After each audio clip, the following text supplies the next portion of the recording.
അതിശക്തമായ തീരുമാനമെടുത്തുകൊണ്ട് അത് ലക്ഷ്യമാക്കി വെച്ചുകൊണ്ട് ഈ ഒരു മീറ്റിംഗിൽ പങ്കെടുക്കുന്ന future diamonds my life style മാർക്കറ്റിംഗിന്റെ ഡയമണ്ട്സ് ആണ് ഇന്നിവിടെ ഇരിക്കുന്നത്.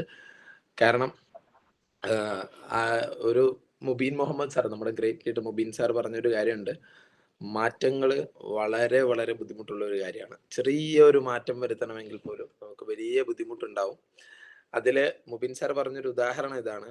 ഒരു വ്യക്തി രാവിലെ എഴുന്നേൽക്കണം എന്ന് അരമണിക്കൂർ മുന്നേ എഴുന്നേൽക്കണം എന്ന് ചിന്തിച്ചാൽ അതിന് പോലും കുറേ ബുദ്ധിമുട്ടുകളുണ്ട്. അപ്പോ അതിരാവിലെ 6 മണിക്ക് ഒരു മീറ്റിങ്ങിന് സ്ഥിരമായിട്ട് പങ്കെടുക്കുന്ന കുറച്ച് പേരുണ്ട് എന്ന് കാണുമ്പോൾ ശരിക്കും അത്ഭുതമാണ്. ജീവിതത്തിൽ വിജയിക്കണം എന്ന് അത്രയും തീരുമാനിച്ച് ശക്തമായി ഉറപ്പിച്ചിട്ടുള്ള ആൾക്കാരായിരിക്കും ഇത്. ചെറിയ മാറ്റത്തിനും പോലും വലിയ ബുദ്ധിമുട്ടുണ്ടാവും. പക്ഷെ അതൊരു ശീലമാക്കി മാറ്റിയ, രാവിലെ എഴുന്നേൽക്കണം എന്നുള്ള ശീലമാക്കി മാറ്റിയ കുറെ ആൾക്കാരാണ് ഇപ്പൊ മുന്നിലുള്ളത്. അതുകൊണ്ട് തന്നെ പല മീറ്റിങ്ങിലും നമ്മൾ ചോദിക്കുന്ന ഒരു ചോദ്യമാണ്, ആർക്കൊക്കെ ഇവിടെ വിജയിക്കണം, അല്ലെങ്കിൽ ആർക്കൊക്കെ 2 അടിക്കണം. ആ ചോദ്യത്തിന് ഇവിടെ പ്രസക്തിയില്ല. നിങ്ങൾക്ക് എല്ലാവർക്കും 2 അടിക്കണം എന്ന് എനിക്കറിയാം, എല്ലാവർക്കും വിജയിക്കണം എന്നറിയാം. ഓക്കെ, അപ്പൊ അതുകൊണ്ട് കുറച്ച് കാര്യങ്ങൾ സംസാരിക്കാം.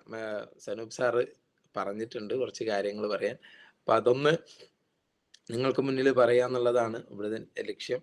അതിന് ആദ്യം തന്നെ ഞാൻ കുറച്ച് കാര്യങ്ങൾ നിങ്ങളോട് ഒരു ഇൻട്രൊഡക്ഷൻ പോലെ പറയാണ്. പല ദിവസങ്ങളിലും പല മീറ്റിങ്ങുകൾ നിങ്ങൾ ഓരോരുത്തർ അറ്റൻഡ് ചെയ്യുന്നുണ്ടാവും. സനൂപ് സാർ, ഇതില് പുതിയ ഡിസ്ട്രിബ്യൂട്ടേഴ്സ് ഉണ്ടോ, എങ്ങനെയാണ്? ഉണ്ട്. ഓക്കെ. സന്തോഷം. അതായത് പുതിയ ഡിസ്ട്രിബ്യൂട്ടേഴ്സ്, പുതുതായി വന്നവരും ആ ഒരു സീരിയസ്നെസ്സിൽ ഇത്തരത്തിലുള്ള മീറ്റിംഗ് ഒക്കെ പങ്കെടുക്കുന്നു എന്നുള്ളത് അറിഞ്ഞതിൽ സന്തോഷം. അതിപ്പോ പുതിയ ആൾക്കാരൊക്കെ ചിലപ്പോൾ ചിന്തിക്കുന്നുണ്ടാവും, ദിവസവും ഇങ്ങനെ ഓരോ ലീഡേഴ്സ് വരുന്നു, അവരുടെ എക്സ്പീരിയൻസ് പറയും, ഇത് എന്താണ് ഇത് സംഭവം, ഇങ്ങനെ എല്ലാവരും ഏകദേശം ഒരുപോലെ തന്നെയാണല്ലോ പറയുന്നത് എന്നൊക്കെ ചിലപ്പോൾ ഓരോരുത്തരായിട്ട് ചിന്തിക്കുന്നുണ്ടായേക്കാം. അപ്പൊ അതുകൊണ്ട് എനിക്ക് പണ്ട് തോന്നിയ ആ ചിന്തയെ ജസ്റ്റ് ഒന്ന് നിങ്ങൾക്ക് പറയാണ്. ഞാൻ ഇങ്ങനെ GTSനൊക്കെ പോകുമ്പോൾ ചിന്തിക്കും, ഇതെന്താ ഇത് കയറിയിട്ട് ഓരോരുത്തർ ഇത് തന്നെ പറയുന്നത്, എക്സ്പീരിയൻസ് എന്ന് പറഞ്ഞിട്ട്. അപ്പോ പിന്നെയാണ് മനസ്സിലായത് ഓരോരുത്തരുടെ എക്സ്പീരിയൻസ് നമുക്ക് ഓരോ തരത്തിൽ ഉപകാരപ്പെടുന്നുണ്ട്. ചിലപ്പോ ഇങ്ങനെയാണ് ഉണ്ടാവുക, അതായത് ഒരു എക്സ്പീരിയൻസ് പറയുന്ന വ്യക്തിയെ കേട്ടപ്പോൾ ഓക്കെ, ഇങ്ങനെയുള്ള ആളും ഈ ബിസിനസ്സിന് പറ്റും. അതായത് ഞാൻ GTSന് പോകുമ്പോൾ ഒരു ഓട്ടോ ഡ്രൈവർ വന്നിട്ട് പറയാണ്, ഞാൻ ഇത്ര വർഷം മുന്നേ ഓട്ടോ ഡ്രൈവർ ആയിരുന്നു, ഇങ്ങനെ ചെയ്തു, ഇപ്പൊ ഇതാ സ്റ്റേറ്റിംഗ് കോർഡിനേറ്റർ. അപ്പൊ ഞാൻ ചിന്തിക്കും, എൻ്റെ നാട്ടിലുള്ള അന്തറുവിനോട് പറയാം, ഓട്ടോറിക്ഷ ഡ്രൈവർ, പിന്നെ ബിജൂട്ടിനോട് പറയാം. നമ്മളെ മൈൻഡിൽ ഇങ്ങനെ ഓടും. അടുത്തായിട്ട് ഒരാൾ കയറിയിട്ട് പറയാണ്, ഞാൻ നാട്ടില് ടീച്ചറാണ്, ഇങ്ങനെ. ഓക്കെ. അപ്പോൾ നാട്ടിലുണ്ട് 2 മാഷന്മാര്, അവർക്ക് പറഞ്ഞു കൊടുക്കാം. പിന്നെ അടുത്ത ചിലപ്പോൾ വന്നിട്ട് പറയും, ഞാൻ പച്ചക്കറി കട നടത്തുമായിരുന്നു, ആ സമയത്താണ് ഇത് കേട്ട്. അപ്പോൾ നാട്ടിലുള്ള അടുത്ത പച്ചക്കറി കടക്കാരനെ കിട്ടി. നമ്മുടെ മൈൻഡിൽ ഇങ്ങനെ ഓരോരുത്തരായിട്ട് വരും. ചിലപ്പോൾ ഒരാൾ വന്നിട്ട് പറയും, ഞാൻ പള്ളിയിൽ ഉസ്താദാണ്. അപ്പോൾ ഓക്കെ, അപ്പോൾ നമ്മൾ പള്ളിയിൽ ഉസ്താദിനോടും പറഞ്ഞു കൊടുക്കാം. ഇങ്ങനെ ഓരോ എക്സ്പീരിയൻസ് കേൾക്കുമ്പോൾ ഇന്ന് ഇതുപോലുള്ള ഒരു വ്യക്തിയും ഈ ബിസിനസ്സിന് പറ്റും എന്നുള്ളത് നമുക്ക് മനസ്സിലാവും. അപ്പോൾ ഈ പറയുന്ന ഓരോ എക്സ്പീരിയൻസിലും, ഓരോ ദിവസവും പറയുന്ന ഓരോ എക്സ്പീരിയൻസിലും നമുക്ക് കിട്ടാനുള്ള എന്തെങ്കിലുമൊക്കെ കാര്യങ്ങളുണ്ടാവും. ഇന്ന് ഞാൻ സംസാരിക്കുന്ന സമയത്തും കുറച്ച് എന്തെങ്കിലുമൊക്കെ കാര്യങ്ങൾ നിങ്ങൾക്ക് കിട്ടുമെന്ന് പ്രതീക്ഷിക്കുന്നു, കിട്ടട്ടെ എന്ന് ആഗ്രഹിക്കുന്നു. കാരണം ഇല്ലെങ്കിൽ രാവിലെ 6 മണിക്ക് എഴുന്നേറ്റ് വന്നിട്ട് സമയം വേസ്റ്റ് അല്ലേ. അതുകൊണ്ട് കുറച്ച് കാര്യങ്ങൾ സംസാരിക്കാം. പിന്നെ ഇവിടെ ഇത് പറയാനുള്ള കാരണം എന്താന്ന് വെച്ച് കഴിഞ്ഞാല്, പുതിയ ആൾക്കാരോടാണ് എനിക്ക് പറയാനുള്ളത്. ഇവിടെ ഇരിക്കുന്ന മിക്കവാറും ആൾക്കാരെക്കാൾ പ്രായം കുറവായിരിക്കും എനിക്ക്, ജീവിത പരിചയം കുറവായിരിക്കും, ലോകപരിചയം കുറവായിരിക്കും. ഈ പല ബിസിനസ്സുകളും പല ജോലികളും ചെയ്ത ആൾക്കാരുണ്ടാവും. എനിക്ക് അതിന് മാത്രം ജോലി ചെയ്തിട്ട് എക്സ്പീരിയൻസ് ഒന്നുമില്ല. പക്ഷെ ഒരു 5 വർഷത്തോളമായിട്ട് മൈ ലൈഫ് സ്റ്റൈൽ ചെയ്തുകൊണ്ടിരിക്കുന്നുണ്ട്. ഇതില് ഇവിടെ ഇരിക്കുന്ന പുതിയ ആൾക്കാരെക്കാൾ വരുമാനം അക്കൗണ്ടിലേക്ക് വാങ്ങിച്ചിട്ടുണ്ട്. റാങ്ക് കുറച്ച് കൂടുതലുണ്ട്. നിങ്ങൾ നിയന്ത്രിക്കുന്നതിനേക്കാൾ കുറച്ചധികം പേരെ നിയന്ത്രിക്കാനുള്ള ഭാഗ്യം കിട്ടിയിട്ടുണ്ട്. സോ അത് മാത്രമാണ് നിങ്ങൾ കേൾക്കേണ്ടത്, അത് മാത്രമാണ് ഞാനോട് പറയാൻ ഉദ്ദേശിക്കുന്നത്. അതിൽ നിന്ന് കുറച്ച് കാര്യങ്ങൾ നിങ്ങൾക്ക് കിട്ടും എന്ന് പ്രതീക്ഷിക്കുന്നു, വേറെ ഒന്നുമില്ല. ഓക്കെ, അപ്പൊ എന്തായാലും ഞാൻ എന്നെ ഒന്ന് പരിചയപ്പെടുത്താം. കുറെ ആൾക്കാരല്ല, ഇവിടെയുള്ള മുഴുവൻ പേരും എന്നെ ആദ്യമായിട്ട് കാണുന്നതായിരിക്കും. മുന്നേ കാണാൻ വഴിയില്ല. പല ജില്ലക്കാരും ഉണ്ടാവും. ഓക്കെ, അപ്പൊ ഞാൻ കണ്ണൂർ ജില്ലയില് മട്ടന്നൂരിനടുത്ത് ശിവപുരം എന്ന് പറയുന്ന ഒരു നാട്ടിലാണ് ഇപ്പോൾ ഉള്ളത്. എൻ്റെ വീട്ടിൽ തന്നെയാണുള്ളത്. അപ്പൊ ഈ ഒരു ബിസിനസ്സിലേക്ക് കടന്നു വന്നിട്ട് 5 വർഷം കഴിഞ്ഞു. പക്ഷെ ഞാൻ 5 കൂട്ടാറില്ല കേട്ടോ. ഒരു 5.5 വർഷത്തോളായിട്ടുണ്ടാവും. പക്ഷെ ഞാൻ 3.5 കൂട്ടാറുള്ളൂ. 2 കൊല്ലം കൊറോണയായിരുന്നു. അതിന് മുന്നേ നമ്മള് ചെറുതായിട്ടൊക്കെ ഉണ്ടാക്കി വെച്ച ടീം പോലും കൊറോണയിൽ നമുക്ക് വലിയ രീതിയിൽ നിയന്ത്രിക്കാനോ വളർത്താനോ ഒന്നും പറ്റിയിട്ടില്ല. 2 കൊല്ലം ഒന്നും ചെയ്യാൻ പറ്റിയിട്ടില്ല. അല്ലെ? ഇതേപോലെയുള്ള മീറ്റിങ്ങുകളൊക്കെ അല്ലാത്തൊരു മീറ്റിംഗ് ജിടിഎസോ, എഫ്എസ്എസോ അങ്ങനെയുള്ള ഒരു ട്രെയിനിങ് പ്രോഗ്രാമുകളോ പുതുതായിട്ട് ആൾക്കാർ കണ്ടുമുട്ടുകയോ ഹോം മീറ്റിങ്ങുകൾ എടുക്കുകയോ അല്ലെങ്കിൽ ജസ്റ്റ് ഒരു ടീമിനെ പോയി കാണാൻ പോലും പറ്റാത്ത കുറേ മാസങ്ങളാണ് കടന്നുപോയത്. അപ്പൊ അത് ശരിക്കും പറഞ്ഞു കഴിഞ്ഞാൽ ഞാൻ കൂട്ടലില്ല. എൻ്റെ ഒരു അഭിപ്രായത്തിൽ വയസ്സ് വരെ കൂട്ടരുതെന്നാണ് എൻ്റെ അഭിപ്രായം. ആ 2 കൊല്ലം. കാരണം വീട്ടിലിരുന്നതിന് വയസ്സ് കൂട്ടരുത്. ഒന്നും കൂട്ടാൻ പാടില്ല. അതുകൊണ്ട് തന്നെ ഒരു 3.5 വർഷത്തോളം മൈ ലൈഫ് സ്റ്റൈൽ വളരെ സീരിയസ് ആയിട്ട് ചെയ്തു. ഇപ്പോ കമ്പനിയുടെ നാഷണൽ ടീം കോർഡിനേറ്റർ എന്ന് പറഞ്ഞ റാങ്കിലേക്ക് എത്താൻ വേണ്ടി പറ്റിയിട്ടുണ്ട്. പേരൊക്കെ ഓൾറെഡി പറഞ്ഞല്ലോ, അജ്നാസ് ആണ്. അപ്പോ 5 വർഷം മുന്നേ ഈ ബിസിനസ്സിലേക്ക് വരുന്ന സമയത്ത് ഓരോരുത്തരും ഓരോ മേഖലയിൽ നിന്ന് വന്നായിരിക്കും. ഞാൻ എൻ്റെ കാര്യങ്ങൾ പറയാം. അപ്പൊ അതിനു മുന്നേ ഞാൻ ഡിഗ്രി കഴിഞ്ഞിട്ടാണ് നേരെ ഈ ഒരു ജോലി അല്ലെങ്കിൽ ഈ ഒരു ബിസിനസ് എന്നുള്ള രീതിയിലേക്കാണ് ഞാൻ വന്നത്. മറ്റൊരു ജോലിക്കും പോയിട്ടില്ല, ഇന്റർവ്യൂ അറ്റൻഡ് ചെയ്യുകയോ ഒന്നും ചെയ്തിട്ടില്ല. ഡിഗ്രി കഴിയുന്ന സമയത്ത് തന്നെ ഇത് കിട്ടി, നേരെ വന്നു ചെയ്തു. പക്ഷെ ഇത് ചെയ്യാനുള്ള കാരണം എന്ന് പറയുന്നത് ചിലപ്പോൾ കുറച്ച് പുറകോട്ടേക്ക് പോയി കഴിഞ്ഞാലാണ് മനസ്സിലാവാന്ന് എനിക്ക് തോന്നുന്നത്. ചെറുപ്പം മുതൽ തന്നെ വലിയ പൈസക്കാരനാവാനുള്ള ആഗ്രഹം ഉണ്ടായിരുന്നു. കോടീശ്വരനാവണം, പൈസക്കാരനാവണം, കുറേ വണ്ടി വേണം, വലിയ വീട് വേണം, വീട്ടിൽ സ്വിമ്മിംഗ് പൂൾ വേണം, ലോകം മുഴുവൻ യാത്ര ചെയ്യണം, ഉപ്പാനും ഉമ്മാനെയൊക്കെ നല്ല രീതിയിൽ നോക്കണം, പിന്നെ അവരെയൊക്കെ കൂട്ടിയിട്ട് ലോകം കാണണം, ഏറ്റവും നല്ല ചികിത്സ കൊടുക്കണം, പിന്നെ നാട്ടിലെന്തെങ്കിലുമൊക്കെ ആവശ്യം ഉണ്ടായി കഴിഞ്ഞാൽ അതിന് മുൻപന്തിയിൽ നിന്നിട്ട് അത് ചെയ്യാൻ വേണ്ടി പറ്റണം, സാമ്പത്തികമായിട്ട് മറ്റുള്ളവരെ സഹായിക്കാൻ പറ്റണം, പിന്നെ കുറേ ബിസിനസ് വേണം. ഇങ്ങനെ ചെറുപ്പത്തിൽ അല്ലേ കുറച്ച് ചെറിയ കുഞ്ഞു കുഞ്ഞു ആഗ്രഹങ്ങൾ. ചിലർ പറയും ഇത് കുഞ്ഞു കുഞ്ഞു ആഗ്രഹങ്ങൾ, ഇത് വലിയ വലിയ ആഗ്രഹങ്ങളല്ലേ. ഓക്കെ, ഇതെല്ലാവർക്കും ഉണ്ടാവും. ഇവിടെ ഇവിടെയുള്ള ആൾക്കാരോട് എനിക്ക് പറയാനുള്ളത്, നിങ്ങളുടെ വീട്ടിലുള്ള ചെറിയ കുട്ടികളോട് ചോദിച്ചു കഴിഞ്ഞാൽ ഇതേ ആഗ്രഹങ്ങൾ തന്നെയാണ് ഉണ്ടാവുക. ആഗ്രഹത്തിന് കുറവൊന്നും ഉണ്ടാവില്ല. ആരും എന്ത് പറയൂല, എനിക്ക് ചെറിയ ആൾട്ടോ കാറ് മതിന്ന് ആരും പറയൂല. ഒരു കുട്ടികളും പറയൂല. വലിയ ആളുടെ കാര്യമല്ല ഞാൻ പറയുന്നത്. കാരണം ഒരു സമയം കഴിയുമ്പോൾ പതിയെ ആഗ്രഹങ്ങൾ ചുരുക്കും. ഞാൻ ആഗ്രഹങ്ങൾ ചുരുക്കാത്ത കുട്ടികളോട് ചോദിച്ചു കഴിഞ്ഞാൽ എല്ലാം വലുതായിരിക്കും. സ്പൈഡർമാൻ ആവണം എന്നൊക്കെ പറയാം. അപ്പോ അങ്ങനെയുള്ള വലിയ കാര്യങ്ങളായിരിക്കും എപ്പോഴും സംസാരിക്കുക. എനിക്കും അത് തന്നെയായിരുന്നു. അതിന്റെ ഒരു ഉദാഹരണം എന്ന് പറയുകയാണെങ്കിൽ, ഒരു ബസ്സിലൊക്കെ യാത്ര ചെയ്യുന്ന സമയത്ത് പണ്ട് ചെറുപ്പത്തിൽ ബസ്സിലൊക്കെ പോകുമ്പോൾ ഞാൻ പറയാറുണ്ട്, വലിയ വീട് കണ്ടു കഴിഞ്ഞാൽ ഈ വീട് ഞാൻ പിടിച്ച്, ഇതെന്റെ വീട്. അപ്പൊ അത് കഴിഞ്ഞ് അതിനേക്കാൾ വലിയ വീട് കാണുമ്പോൾ അത് വേണ്ട, അത് വേണ്ട, ഇതാണ് ശരിക്കും എന്റെ വീട്. ആരുടെയോ വീട്, ഏതോ നാട്ടില്. പക്ഷെങ്കിൽ നമ്മളിങ്ങനെ ആഗ്രഹിക്കുകയാണ്. വലിയ വണ്ടി കാണുമ്പോൾ, കൊമ്പുള്ള ബസ് കാണുമ്പോൾ, ഫ്രണ്ടിൽ ഇങ്ങനെ കൊമ്പുള്ള ബസ് ഉണ്ടാവില്ലേ, അതൊക്കെ കാണുമ്പോൾ പറയാം ഇതെന്റെ ബസ്സാണ്, എന്റെ ബസ് വലിയ വലിയ ബസ്, വലിയ കാർ, ഇതൊക്കെ എന്റേതാണെന്ന് പറയും. ആരുടേതോ ആണ്, പിന്നെ കാണുക പോലും ഇല്ല. അപ്പൊ പക്ഷെ ആഗ്രഹിക്കുമ്പോൾ നമ്മൾ അങ്ങനെയാണ് ആഗ്രഹിക്കുക. പിന്നെ സാധാരണയായിട്ട് എന്ത് സംഭവിക്കും, കുറച്ച് കാലങ്ങൾ കഴിയുമ്പോൾ ഇതൊന്നും അങ്ങനെ ഒരു നടക്ക് പോകുന്ന സാധനമല്ല എന്ന് മനസ്സിലാവും. ഇത്ര വലിയ വീട് അല്ലെ, സാധാരണ മലയാളികളുടെ ഒരു ഡയലോഗ് ഉണ്ടല്ലോ, നമുക്ക് പറ്റൂല പിന്നെ ഒന്നും എല്ലാം മോശമാണ്. നമുക്ക് വലിയ വീട് എടുക്കണം എന്ന് ആഗ്രഹിച്ചു, പക്ഷെ പറ്റിയില്ല. അപ്പൊ നമ്മൾ ഡയലോഗ് എന്തേക്കും, എന്തിനാ ഇത്ര വലിയ വീട്, 6 അടി മണ്ണിലേക്ക് പോകണ്ടല്ലേ. ഓ, അപ്പൊ വീട് എടുത്താൻ പൊട്ടൻ. അങ്ങനെ നമ്മൾ അങ്ങനെയാണ്. നമ്മളെ കുറ്റം പറയില്ല, നമ്മൾ ബാക്കിയുള്ളവരെ കുറ്റം പറയും. നമ്മളായിട്ട് ഒരു തെറ്റും ചെയ്യൂല. വലിയ കാർ എടുത്ത് കഴിഞ്ഞാൽ എന്താ പറയാ, എന്തിനാ ഇത്ര വലിയ കാറ്, 4 ആക്കല്ലേ പോകാൻ പറ്റൂ, പൊട്ടൻ. അപ്പൊ കാർ എടുക്കാത്ത നമ്മൾ ബുദ്ധിമാൻ.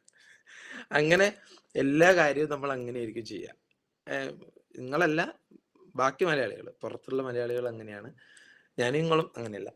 അപ്പോൾ ഇങ്ങനെ ഓരോന്നും നമുക്ക് ചെയ്യാൻ പറ്റാത്ത കാര്യങ്ങൾ മറ്റുള്ളവർ ചെയ്യുമ്പോൾ നമ്മൾ വെറുതെ കുറ്റം പറയും. ഒരാള് യാത്ര ചെയ്യുന്നുണ്ടെങ്കിൽ, 4-5 രാജ്യം യാത്ര ചെയ്തെന്ന് നമ്മൾ എന്താ പറയാ, തെണ്ടി നടക്കുന്ന, ഒന്നും നോക്കാണ്ട്. അതുകൊണ്ടല്ലേ ഇവിടെ പ്രളയം വരുന്നേ, ഇതന്നെയല്ലേ കൊറോണ വരുന്നേ, എന്നിട്ട് അതിനുള്ള കാരണം ഇയാൾ ടൂർ പോയതാക്കും. ഇങ്ങനെ സാധാരണ നമുക്ക് പറ്റാത്ത എല്ലാത്തിനും കുറ്റം പറയുക, എന്നിട്ട് നമ്മൾ എല്ലാം അടിപൊളിയാണെന്ന് പറഞ്ഞിട്ട് ജീവിക്കുക. പതിയെ പതിയെ നമ്മുടെ ആഗ്രഹങ്ങൾക്ക് വേണ്ടിയിട്ട് ജീവിക്കുന്നത് മാറ്റിയിട്ട് നമ്മുടെ അവസ്ഥക്കനുസരിച്ച് ആഗ്രഹങ്ങളെ ചുരുക്കും. നമ്മുടെ ചിലപ്പോൾ വലിയ വീട് എടുക്കണം എന്നായിരിക്കും ആഗ്രഹം, പക്ഷേ നമ്മുടെ അവസ്ഥ അത്ര ഇല്ലാത്തത് കൊണ്ട് ആ വീട് ചുരുങ്ങും. വലിയ വണ്ടി എടുക്കണം എന്ന് ആഗ്രഹം ഉണ്ടാവും, അത് ചുരുങ്ങും. നമ്മൾ ലോകം മുഴുവൻ കാണണം എന്ന് ആഗ്രഹം ഉണ്ടാവും, അത് തൽക്കാലം പഞ്ചായത്ത് അല്ലെങ്കിൽ മുനിസിപ്പാലിറ്റി എന്നുള്ള രീതിയിലേക്ക് ചുരുക്കും. അങ്ങനെയാണല്ലോ നമ്മളെല്ലാം നമ്മുടെ ആഗ്രഹങ്ങൾക്കനുസരിച്ച് ജീവിക്കുന്നത് മാറ്റി നമ്മുടെ അവസ്ഥക്കനുസരിച്ചിട്ട് നമ്മൾ ആഗ്രഹങ്ങളെ ചുരുക്കും. എനിക്ക് ഇത്രയല്ലേ ജോലിയുള്ളൂ, എനിക്ക് ഇത്രയല്ലേ ശമ്പളമുള്ളൂ, എനിക്ക് ഇത്രയല്ലേ വരുമാനമുള്ളൂ എന്ന് പറയും. ഒരിക്കലും നമ്മുടെ ആഗ്രഹത്തിനനുസരിച്ച് വരുമാനമുള്ള ഒരു മേഖല തേടി പോവുകയോ അതിലേക്കൊരു മാറ്റം വരുത്താനോ ആരും തയ്യാറാവില്ല. പക്ഷെ എന്നെ സംബന്ധിച്ചിടത്തോളം എനിക്ക് നേരെ ഉൾട്ടയായിരുന്നു. ഇത് കൂടുന്നതിനനുസരിച്ച് ആഗ്രഹങ്ങൾ കൂടി കൂടി കൂടി വരികയാണ് ചെയ്തത്. അതുകൊണ്ടാണ് ഞാനത് പറഞ്ഞത് കുറച്ച് പുറകോട്ടേക്ക് വരണം എന്നുള്ളത്. ചെറുപ്പത്തിലേ ആഗ്രഹം ഉണ്ടായിരുന്നു. അപ്പൊ അതിനു വേണ്ടിയിട്ട് നന്നായിട്ട് പഠിക്കണം, നല്ല മാർക്ക് വാങ്ങണം, നല്ല ജോലി വാങ്ങണം, എങ്കിലാണ് നല്ല ശമ്പളം കിട്ടുക എന്നൊക്കെയാണ് സ്കൂളിൽ നിന്നൊക്കെ നമ്മൾ കേട്ട് പഠിച്ച കാര്യം. എല്ലാവരും സ്കൂളിൽ അങ്ങനെ തന്നെ ആയിരിക്കും ടീച്ചേഴ്സൊക്കെ പറയാം. ഇവിടെ ഏതെങ്കിലും ടീച്ചേഴ്സ് ഉണ്ടെങ്കിൽ എന്താ പറയാ എനിക്ക് ഭയങ്കര ഇഷ്ടമാണ് ടീച്ചേഴ്സിനെ. ടീച്ചിങ് എനിക്ക് ഏറ്റവും ഇഷ്ടമുള്ള ഒരു കാര്യമാണ്. ഇപ്പോൾ മൈ ലൈഫ് സ്റ്റൈലിൽ കുറെ ടീച്ചിങ് ചെയ്യാൻ വേണ്ടി പറ്റുന്നുണ്ട്, ട്രെയിനിങ് ഒക്കെ. അപ്പൊ ടീച്ചേഴ്സ് പറയുന്ന ഒരു കാര്യം അങ്ങനെയാണ്, എന്താ പറയാ, നന്നായിട്ട് പഠിക്കണം എന്നൊക്കെയാണ്. അതുകൊണ്ട് തന്നെ ഞാൻ എന്നെ കൊണ്ടാവുന്ന രീതിയിലൊക്കെ പഠിച്ചു. അത് നല്ല മാർക്കോടുകൂടിയൊക്കെ പാസ്സായി. 10ാം ക്ലാസ് 2013 കഴിഞ്ഞത്. അത് കേരളത്തിൽ അന്ന് 10,073 പേർക്കാണ് ഫുൾ A+ ഉണ്ടായിരുന്നത്. അതിലൊരാൾ ഞാനായിരുന്നു. എല്ലാ വിഷയങ്ങളിലും A+ കൂടി തന്നെ പാസ്സാകാൻ വേണ്ടി പറ്റി. കാരണം ഏറ്റവും നന്നായി പഠിച്ചാലേ നല്ല ജോലി കിട്ടൂ എന്നുള്ളൊരു ചിന്ത മൈൻഡിലുണ്ടായിരുന്നു. +1 ഞാൻ എടുത്തത് കൊമേഴ്സ് ആണ്. എനിക്ക് ഏറ്റവും ഇഷ്ടം കണക്കായിരുന്നു. ഒരു ചാർട്ടേഡ് അക്കൗണ്ടന്റ് ആവണം എന്നുള്ള ആഗ്രഹം കൊണ്ട് തന്നെ ഒന്നുമില്ല, നേരെ കൊമേഴ്സ്, എന്നിട്ട് പഠിക്കണം, എന്നിട്ട് CA കാരനാവണം എന്ന് തീരുമാനിച്ചു. അത്യാവശ്യം നല്ല രീതിയിൽ പഠിച്ചു. +2 ഏകദേശം 90 സംതിങ് പെർസെന്റ്, 93 95 അങ്ങനെ പെർസെൻറ്റേജോടുകൂടി +2 കംപ്ലീറ്റ് ചെയ്യാൻ വേണ്ടി പറ്റി. അതും നന്നായിട്ട് പഠിച്ചു. കാരണം എങ്കിൽ മാത്രമേ നല്ല ജോലി കിട്ടൂ. നേരെ CAക്ക് പോയി, ചാർട്ടേഡ് അക്കൗണ്ടന്റ് ആവണം. ഞാൻ അത് കഴിഞ്ഞിട്ടുള്ള ലീവിന്റെ സമയം പോലും എടുത്തില്ല, വെക്കേഷൻ ടൈം പോലും ഗ്യാപ്പ് എടുത്തില്ല, നേരെ പഠിക്കാൻ പോയി. അങ്ങനെ CAന്റെ ഫസ്റ്റത്തെ എക്സാം, എൻട്രൻസ് എക്സാം, ഏകദേശം എൻ്റെ ഒരു കോച്ചിങ് സെന്റർ 132 പേരെങ്ങാനും, 122 പേര് എഴുതി. അല്ല 130 പേര് എഴുതി, അതിൽ 22 പേര് പാസ്സായി. അതിലൊരാൾ ആവാൻ വേണ്ടി പറ്റി, ഭാഗ്യം കൊണ്ട്, ദൈവാനുഗ്രഹം കൊണ്ട്. ഞാൻ എഴുതിയ ഉത്തരമൊക്കെ അല്ലെ, നമ്മൾ ഇടുന്ന വട്ടമൊക്കെ കറക്റ്റ് ശരിയായതുകൊണ്ട് പാസ്സായി. അപ്പോൾ ഇതിലൊക്കെ വളരെ ലക്ഷ്യം ഉണ്ടായിരുന്നു, പെട്ടെന്ന് തന്നെ പൈസ വേണം, പെട്ടെന്ന് പൈസക്കാരനാവണം, നല്ല ജോലി കിട്ടണം എന്നൊക്കെ. പക്ഷെ ആ സമയത്ത് പിന്നെ ഫുൾ ടൈം ഇരുന്ന് പഠിക്കുക എന്ന് പറയുന്നത് എനിക്ക് അത്ര അങ്ങ് പറ്റുന്ന കാര്യമല്ല. നിങ്ങളിപ്പോൾ കേട്ടപ്പോൾ വിചാരിച്ചിട്ടുണ്ടെങ്കിൽ ഒരു പഠിപ്പിസ്റ്റായിരിക്കും, മറ്റേ കണ്ണടയിലിട്ട് ഫ്രണ്ട് ബെഞ്ചിലിരുന്ന്, അങ്ങനെ വിചാരിക്കരുത്. ഞാൻ ബാക്ക് ബെഞ്ചിൽ ഉണ്ടാവുക മിക്കവാറും. സ്കൂളിലുള്ള ഫുട്ബോൾ ടീമിലൊക്കെ ഉണ്ടാവും, അത്യാവശ്യം കളിക്കാനും ഒക്കെ ആയിട്ട്. അതിനിടയിൽ അതേ പറഞ്ഞ നന്നായിട്ട് പ്രാർത്ഥിക്കും. അപ്പോൾ ദൈവാനുഗ്രഹം കൊണ്ട് ഞാൻ എഴുതുന്ന ചോദ്യമെല്ലാം കറക്റ്റ് വരും, ഞാൻ പഠിച്ചതേ ചോദ്യം വരും, അതുകൊണ്ട് പാസ്സാകുന്നതാണ്. അപ്പോൾ ഇത്രയും ഫുൾ ടൈം ഇരുന്ന് പഠിക്കുക എന്ന് പറയുന്നത് എനിക്ക് അങ്ങോട്ട് അക്സെപ്റ്റ് ചെയ്യാൻ പറ്റുന്നില്ല. CA എന്ന് പറയുമ്പോൾ നിങ്ങൾക്ക് പരിചയം ഉണ്ടെങ്കിൽ, നിങ്ങളുടെ വീട്ടിലൊക്കെ ആരെങ്കിലും ചെയ്യുന്നുണ്ടെങ്കിൽ അറിയാം, ഡെയിലി 16, 17, 18 മണിക്കൂറൊക്കെ ഇരുന്ന് പഠിക്കണം. ആ ഒരു ഇത്രയും സ്ട്രെസ് ഉള്ള സാധനമാണ്. അതുകൊണ്ട് ഞാൻ വിചാരിച്ചു എന്തായാലും ഡിഗ്രി കഴിഞ്ഞിട്ട് മതി, കുറച്ച് 17 വയസ്സേ ഉള്ളൂ, അപ്പോൾ കുറച്ചൊന്ന് കഴിഞ്ഞിട്ട് ഡിഗ്രി കഴിഞ്ഞിട്ട് ആവാമെന്ന് വിചാരിച്ചു. അങ്ങനെ ഡിഗ്രി പഠിക്കണം തീരുമാനിച്ചു. പക്ഷേ കേരളത്തിൽ പഠിക്കൂല എന്ന് വിചാരിച്ച് ഞാൻ അലിഗഡ് യൂണിവേഴ്സിറ്റി, ഉത്തർപ്രദേശിലുള്ള അലിഗഡ് യൂണിവേഴ്സിറ്റിയിലേക്ക് അപ്ലൈ ചെയ്ത് അവിടെ പോയി എക്സാം എഴുതി, അവിടെ കിട്ടി. അതേസമയം തന്നെ വേറെ യൂണിവേഴ്സിറ്റിയിൽ അപ്ലൈ ചെയ്തു. അങ്ങനെ ഇന്ത്യയിലെ നമ്പർ 1 യൂണിവേഴ്സിറ്റി ആയിട്ടുള്ള ഡൽഹി യൂണിവേഴ്സിറ്റിയിൽ DUയിലേക്ക് അഡ്മിഷൻ കൊടുത്തു, അവിടെയും കിട്ടി. അപ്പോൾ ഉത്തർപ്രദേശ് വേണ്ട, ഡൽഹി തന്നെ മതി എന്നുള്ള തീരുമാനത്തിൽ അവിടെ ചൂസ് ചെയ്തു. 2015 മുതൽ 18 വരെ ഡൽഹിയിലായിരുന്നു. അവിടെ BCom കംപ്ലീറ്റ് ചെയ്തു. BCom കംപ്ലീറ്റ് ചെയ്തതിന് ശേഷം CAക്ക് പോകാം, കാരണം കുറച്ചും കൂടി ഒന്ന് ലൈഫൊക്കെ എൻജോയ് ചെയ്തതിന് ശേഷം പോകാം എന്ന് തീരുമാനിച്ചു. അങ്ങനെ ഡിഗ്രി കംപ്ലീറ്റ് ചെയ്ത് CAക്ക് പോകണം എന്നുള്ള തീരുമാനമൊക്കെ എടുത്ത് നിൽക്കുകയായിരുന്നു. ആ സമയത്താണ് നമ്മൾ ഈ ബിസിനസ്സിലേക്ക് വരുന്നത്. ചെറുപ്പം മുതലേ ബിസിനസ്സുകാരനാവണം എന്ന് വലിയ ആഗ്രഹമുണ്ട്. ഞാൻ നേരത്തെ പറഞ്ഞല്ലോ, പൈസ വേണം, ബിസിനസ്സുകാരനാവണം എന്നുള്ളത്. പക്ഷെ ഞാൻ മനസ്സിൽ വിചാരിച്ച എങ്ങനെയാണ്, CA കാരനാവണം. ഒരു 25, 26 വയസ്സൊക്കെ ആകുമ്പോഴത്തേക്ക് ഏകദേശം പഠിപ്പ് കഴിയും. അങ്ങനെ 27 വയസ്സൊക്കെ ആകുമ്പോഴത്തേക്ക് ഡയറക്റ്റ് ജോലിയിലേക്ക് കയറി, എന്നിട്ട് ചെറുതായി ഓരോ കമ്പനികളിലൊക്കെ ചെയ്ത് എക്സ്പീരിയൻസ് ആക്കി ഒരു 30-35 വയസ്സൊക്കെ ആകുമ്പോഴത്തേക്ക് കുറച്ച് പൈസ സേവ് ചെയ്ത്, എന്നിട്ട് നമ്മളെ കുറച്ച് ഫ്രണ്ട്സൊക്കെ ആയിട്ട് നമ്മൾ പ്ലാൻ ചെയ്തിട്ടുണ്ടായിരുന്നു, എന്നിട്ടൊരു ബിസിനസ് തുടങ്ങണം ഒരു 35 വയസ്സൊക്കെ ആകുമ്പോഴേക്ക്. എന്നിട്ട് ആ ബിസിനസ് പ്രവർത്തിച്ച് ഭയങ്കര സക്സസ്ഫുൾ ആക്കിയിട്ട് നല്ല ലൈഫ് എൻജോയ് ചെയ്യണം എന്നായിരുന്നു ആഗ്രഹിച്ചത്. അങ്ങനെ നിൽക്കുമ്പോഴാണ് 21ാമത്തെ വയസ്സിൽ നാട്ടിൽ തിരിച്ചു വന്നപ്പോൾ ഈ ഒരു ബിസിനസ് ഓപ്പർച്യൂണിറ്റി കിട്ടിയത്. അത് നല്ല കോമഡിയാണ്. കിട്ടിയത് എൻ്റെ ഒരു സുഹൃത്ത്, ഞാൻ ഈ മേഖലയിൽ ഭയങ്കര നെഗറ്റീവായിരുന്നു. നെഗറ്റീവ് എന്ന് പറഞ്ഞാൽ കട്ട നെഗറ്റീവാണ്. ഇങ്ങനെയുള്ള പണിയും പറഞ്ഞ് എൻ്റെ അടുത്ത് ആരും വരണ്ട. എൻ്റെ നാട്ടിലൊരു കുട്ടി ഉണ്ടെങ്കിൽ ഞാൻ വെറുതെ വിടൂല. ഡൽഹിയിൽ നിന്ന് മുതലേ എൻ്റെ കൂടെയുള്ള ഫ്രണ്ട്സ് ഇതുപോലുള്ള ഓരോന്ന് ചെയ്യുമ്പോൾ അവരെ ഗ്രൂപ്പിലിട്ട് കളിയാക്കുക, കാണുന്നിടത്തുനിന്ന് മാക്സിമം കളിയാക്കി ഊക്കി വിടുക. ഗ്രൂപ്പിൽ ട്രോൾ ഉണ്ടല്ലോ, നിങ്ങളൊക്കെ ട്രോളൊക്കെ വായിക്കുന്ന ആൾക്കാരായിരിക്കും എന്ന് വിചാരിക്കുന്നു. ഈ സിനിമയിലുള്ള ഓരോ ഫോട്ടോസൊക്കെ എടുത്തിട്ട് എഡിറ്റ് ചെയ്തിട്ട്. അപ്പൊ ഇതിന്റെ പണിയായിരുന്നു എനിക്ക്. ഞാൻ ട്രോൾ ഉണ്ടാക്കുന്ന പണിയായിരുന്നു. ഇത് ഇങ്ങനെയുള്ള എന്തെങ്കിലും ആരെങ്കിലും ചെയ്യുന്നെന്ന് കണ്ടു കഴിഞ്ഞാൽ, ഡയറക്റ്റ് സെല്ലിങ്ങോ അതുപോലെയുള്ള എന്തെങ്കിലും ചെയ്യുന്നെന്ന് കണ്ടാൽ അപ്പം ഞാൻ ട്രോൾ ഉണ്ടാക്കും. നമ്മുടെ യൂണിവേഴ്സിറ്റിയിലുള്ള മലയാളി അസോസിയേഷന്റെ ഗ്രൂപ്പിലൊക്കെ ഇടും. എന്നിട്ട് അവരെ കളിയാക്കും. എന്നിട്ട് അതിലിങ്ങനെ നല്ല സുഖമല്ലേ, ഒരാളെ കളിയാക്കുമ്പോൾ നല്ല സുഖം കിട്ടൂലേ. അപ്പൊ ഇങ്ങനെ ഇതായിരുന്നു പരിപാടി. അതും കഴിഞ്ഞ് നാട്ടിലേക്ക് ഡിഗ്രി കഴിഞ്ഞ് വന്നപ്പോഴാണ് എൻ്റെ നാട്ടിലുള്ള ഒരു ചങ്ങായി ഇതേപോലെ ചെയ്യുന്നെന്ന് കണ്ടത്. ഞാൻ അവിടെ നിന്ന് കഴിഞ്ഞ് ഇവിടെ വന്നപ്പോൾ ആരെ കളിയാക്കുന്നു ചിന്തിച്ചിരിക്കുമ്പോഴാണ് ഇത് കിട്ടുന്നത്. ആളെ ഞാൻ വിടുവോ? വെറുതെ വിടുവോ? ഞാൻ നല്ലോണം കളിയാക്കി. എന്നെ കൊണ്ടാവുന്ന രീതിയിൽ ഞാൻ നോക്കും. അപ്പോൾ ഞാൻ ഒരിക്കലും ഈ ബിസിനസ് ചെയ്യണമെന്ന് വിചാരിച്ചിട്ടൊന്നുമില്ല. 4 മാസം കഴിഞ്ഞാൽ ഡിഗ്രി റിസൾട്ട് വരും. റിസൾട്ട് വന്നു കഴിഞ്ഞാൽ പിന്നെ ഒന്നും നോക്കാനില്ല, നേരെ പോകുന്നു, സി എക്ക് പോകുന്നു, പഠിക്കുന്നു. സി എക്കാരനാവുന്നു. ഇത് വെൽ പ്ലാൻഡ് ആയിരുന്നു. അപ്പോൾ ആ സമയത്താണ് എൻ്റെ ഒരു സുഹൃത്ത്, നാട്ടിലുള്ള സുഹൃത്ത്, ഒരു വൈറ്റ് നല്ല അടിപൊളി, നിങ്ങളൊന്ന് ചിന്തിച്ചാൽ മതി മനസ്സിലായി, നല്ല അടിപൊളി ഷർട്ട് ഇൻസൈഡ് ആക്കി, ബ്ലാക്ക് പാൻറ്, നല്ല formal black shoes, cooling glass, നല്ല മുടിയൊക്കെ ചേക്കി മിനുക്കി അടിപൊളിയാക്കിയിട്ട്, എൻ്റെ ഒരു സീനിയർ ആയിട്ടുള്ള ആളായിരുന്നു. അത്രയും ലുക്കുള്ള ഒരു ചങ്ങായി, ദുൽഖർ സൽമാനെ പോലത്തെ ലുക്കുണ്ട്. അപ്പോൾ ഈ പറഞ്ഞ ആള് ഇത്രയും ലുക്കിൽ പോകുന്നുണ്ട് എവിടെയോ, ബാഗൊക്കെ ഇട്ടിട്ട്. ഒരു 6000 ഉറുപ്പ്യൻ്റെ സെക്കൻഡ് ഹാൻഡ് CT100 ബൈക്കിലാണ് ഇയാൾ പോകുന്നത്. അതാണ് കോമഡി. അതായത് ലുക്ക് കണ്ടു കഴിഞ്ഞാൽ വലിയ രാജാവാന്ന് വിചാരിക്കും. പക്ഷെ എങ്കിൽ ആ അവസാനം കയറിയിട്ട് ഒരു 15 പ്രാവശ്യം കിക്കർ അടിച്ച സ്റ്റാർട്ടാകുന്ന വണ്ടിയിലാണ് ഇവൻ പോവുക. അപ്പൊ ഇത് കാണുമ്പോൾ ഇവന് എന്ത് സംഭവം ഇത്, ഇവന്റെ ലുക്കും വണ്ടിയും തമ്മിൽ ഒക്കുന്നില്ല. പിന്നെ ഞാൻ വിചാരിച്ചു ഇവന് വേറെ എന്തെങ്കിലും ആയിരിക്കും എന്ന് വിചാരിച്ചു. അപ്പോഴാണ് ഒരു സുഹൃത്ത് പറഞ്ഞത് ഇവൻ എന്തൊരു ബിസിനസ്സാണ്. പിന്നെ എനിക്ക് കഞ്ചാവിന്റെ ബിസിനസ് എങ്ങാനായിരിക്കും, ഇത് അടിച്ച് കിളി പോയിട്ടാണല്ലോ ഇങ്ങനത്തെ ലുക്കിൽ പോവുക. അങ്ങനെ ഉണ്ടല്ലോ, ലുക്ക് ഓക്കെ ആവുന്നില്ല, ഡ്രസ്സും ഇതും തമ്മിൽ. അപ്പോ അല്ല, വേറെന്തോ ബിസിനസ്സാന്ന് മനസ്സിലായി. അപ്പോഴാണ് കുറച്ചു പേര് പറയുന്നത്, ഇവനെ വിളിക്കുന്ന നാട്ടിലുള്ള കുറെ ആൾക്കാർ ഇയാളെ വിളിക്കുന്നത് സാറേ. എനിക്ക് ചിരി വന്നിട്ട് നിൽക്കാൻ പറ്റുന്നില്ല. എൻ്റെ കൂടെ പഠിച്ച ചെങ്ങായിനെ, എൻ്റെ സീനിയർ ആയിട്ട് പഠിച്ച ചെങ്ങായിനെ നാട്ടിലുള്ള കുറെ പേര് സാറേ ഞാൻ ചിരിച്ച് വീണു അല്ലെ. ഇപ്പൊ ഇവിടുന്ന് അജ്ന സാർ എന്ന് പറഞ്ഞിട്ട് എന്നെയും വിളിച്ചിട്ടുണ്ടാവുക. പക്ഷെ ഇതാ പണ്ട് കേൾക്കുമ്പോൾ എൻ്റെ അവസ്ഥ എന്ന് പറയുന്നത് അല്ലെ, എങ്ങനെ ഉണ്ടാവും പുതിയ ആൾക്കാർ. ഇന്ന് ബിസിനസ് സ്റ്റാർട്ട് ചെയ്ത നാളെ മുതൽ നമ്മൾ സാറായി, മാഡമായി, സാറായി. ഇത് നമുക്ക് നാട്ടിൽ ചിലപ്പോൾ അംഗീകരിക്കാൻ കുറച്ച് ബുദ്ധിമുട്ടുള്ള കാര്യമായിരിക്കും. ഞാൻ കുറേ ചിരിച്ച്, പിന്നെ മെയിൻ കളിയാക്കുന്ന ആയുധമാക്കിയിട്ട് ഇത് മാറ്റി. ഞാൻ കാണുന്നിടത്തൊക്കെ സാർ എന്തൊക്കെയുണ്ട്, ഉഷാറല്ലേ, എന്നിട്ട് കളിയാക്കും. ഫുട്ബോളൊക്കെ കളിക്കാൻ വരും ഇയാള്. അപ്പൊ ഞാൻ പറയും സാർ ബോൾ ഇങ്ങോട്ടേക്ക് ഇടൂ, സാർ ആ ബോൾ ഒന്ന് പോയിട്ടെടുക്കൂ. കളിക്കുന്നതിന്റെ ഇടക്ക് സാറ്, നമ്മൾ പള്ളിയിൽ നിസ്കരിക്കാൻ പോയി കഴിഞ്ഞാൽ സാർ നമുക്ക് നിസ്കരിക്കാലോ, സാറ് മുന്നിലേക്ക്. അതായത് എങ്ങനെയൊക്കെ കളിയാക്കാൻ പറ്റും അങ്ങനെയൊക്കെ ആക്കും. നല്ല രസമാണ് അല്ലെ, നമുക്ക് ഒരാളെ കളിയാക്കുമ്പോൾ ഭയങ്കര രസം കിട്ടും. ഇപ്പൊ ഇല്ല കേട്ടോ, നിങ്ങൾ ഇപ്പോഴെ തന്നെ അങ്ങനെ വിചാരിക്കരുത്. ഇപ്പൊ NTC ആണ്, ഞാൻ പണ്ടത്തെ കാര്യം പറയുന്നത്. അപ്പോ കുറെ കളിയാക്കുന്ന സമയത്ത് നമുക്ക് എപ്പോഴാണ് ഒരാളെ കളിയാക്കുമ്പോൾ നല്ല സുഖം കിട്ടുക?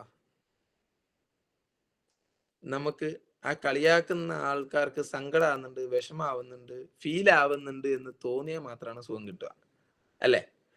നിങ്ങൾ തന്നെ ഒന്ന് ചിന്തിച്ചു നോക്കിയേ, നിങ്ങൾ ഒരാളെ കളിയാക്കുകയാണ്, ആൾക്ക് ഒരു പ്രശ്നമില്ല, പുല്ലുപോലെ ഇങ്ങനെ നടക്കുന്നു. പിന്നെ നമുക്ക് പിറ്റേന്ന് കളിയാക്കാൻ തോന്നുമോ? ഇല്ല.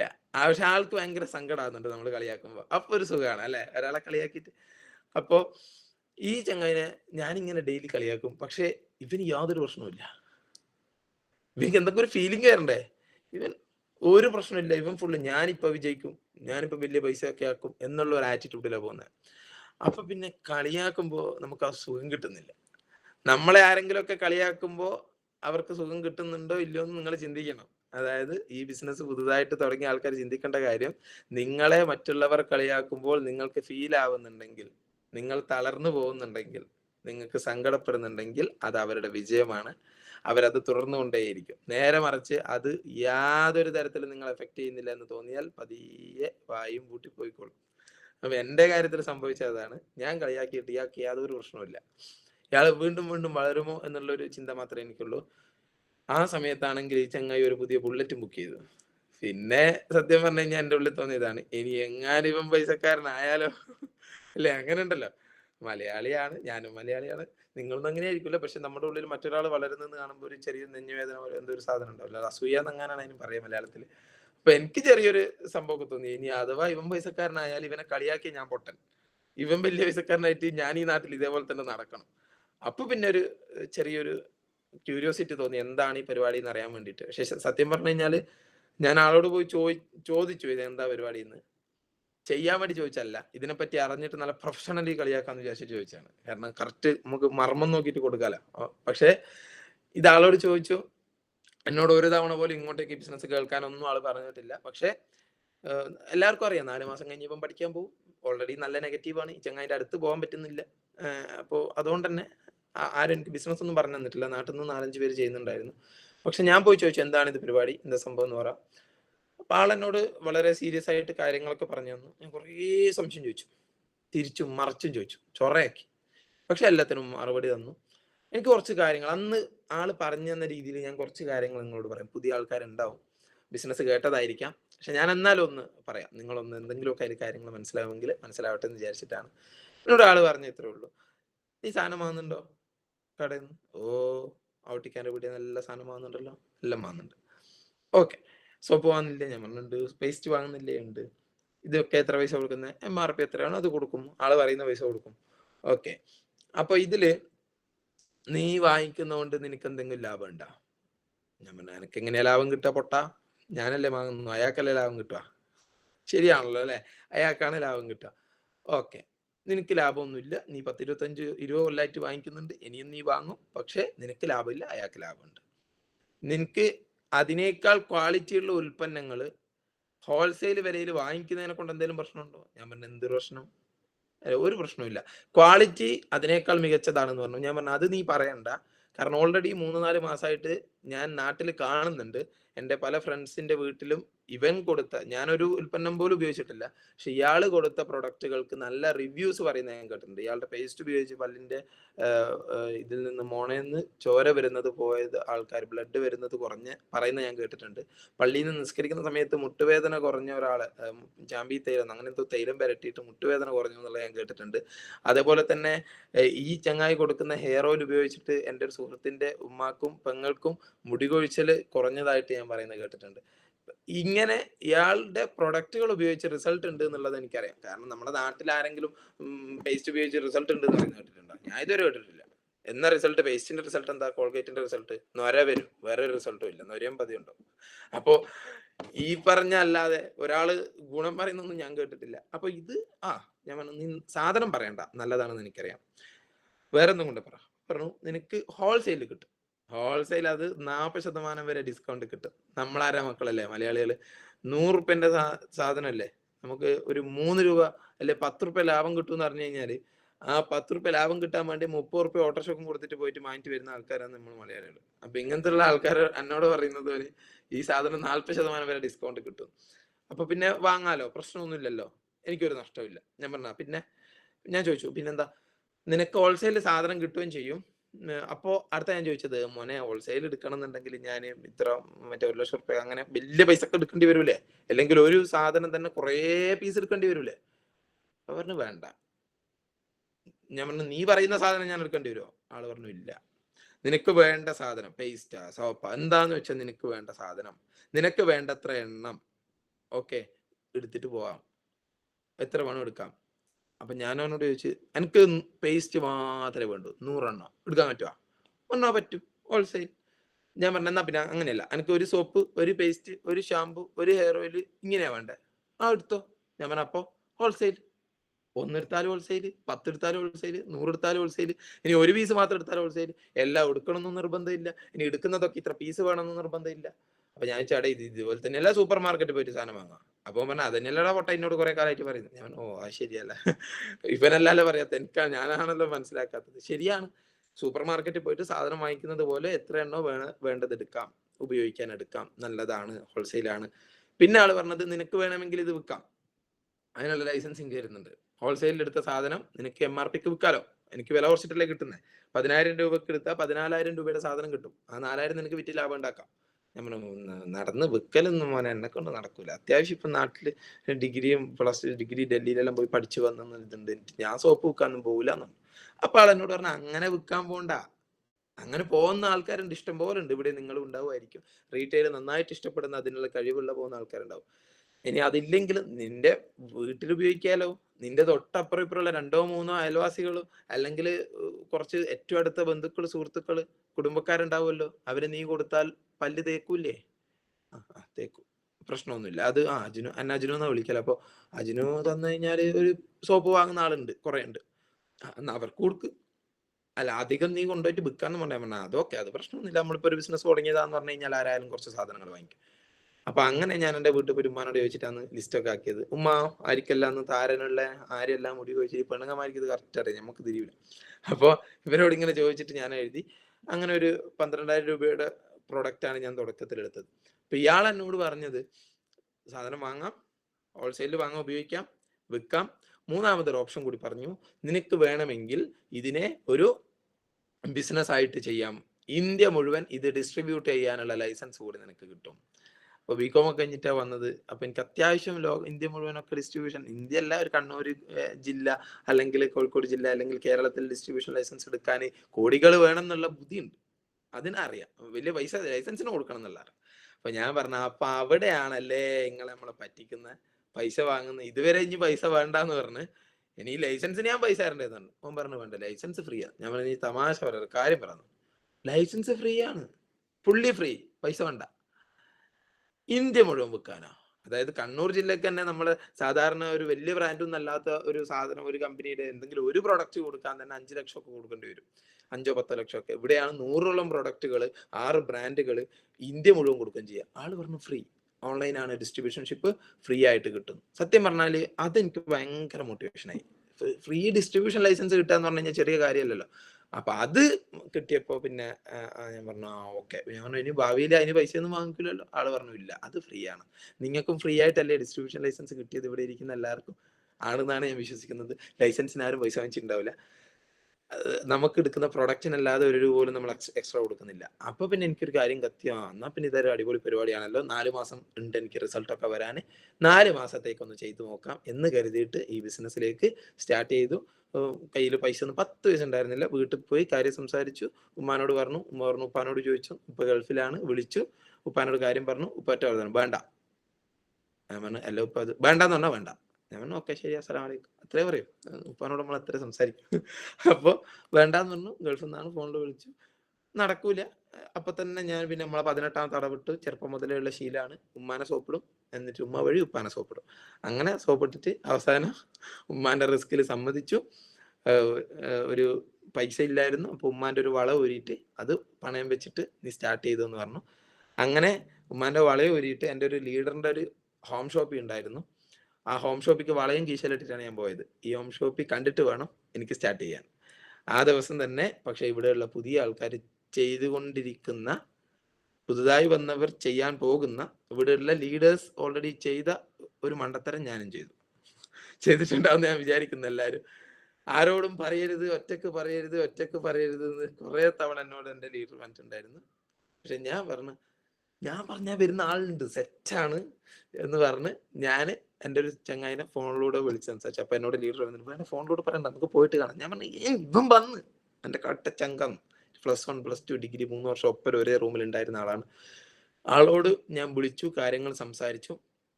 ഒരു 2-3 മിനിറ്റ് കൊണ്ട് ഞാൻ പ്ലാൻ പറഞ്ഞു. നമ്മൾ സാധാരണ 40 മിനിറ്റ് കൊണ്ട് പറയുന്ന പ്ലാൻ ഫോൺ വഴി 2 മിനിറ്റ് കൊണ്ട് പറഞ്ഞു. അല്ല 2:10 വരെയും പറഞ്ഞു ഞാൻ. അപ്പൊ നിങ്ങൾക്ക് ചിന്തിക്കാലോ, ഞാൻ പറഞ്ഞിട്ടുണ്ടാവും എന്താ, സോപ്പ് വാങ്ങണം, പേസ്റ്റ് വാങ്ങണം, വെക്കണം, ആഴ്ചക്ക് 2:10 കിട്ടും. ഇതിലപ്പുറം പറയാനുണ്ടാ 2 മിനിറ്റ് കൊണ്ട്? ഞാൻ പറഞ്ഞു, കാര്യങ്ങൾ കേട്ടു. ആളെന്നോട് പറഞ്ഞു അജു നീ ചെയ്തോ, ഞാനില്ല, നമുക്ക് നോക്കാന്ന് പറഞ്ഞു. ഞാൻ പറഞ്ഞു ഓക്കെ നോ പ്രോബ്ലം.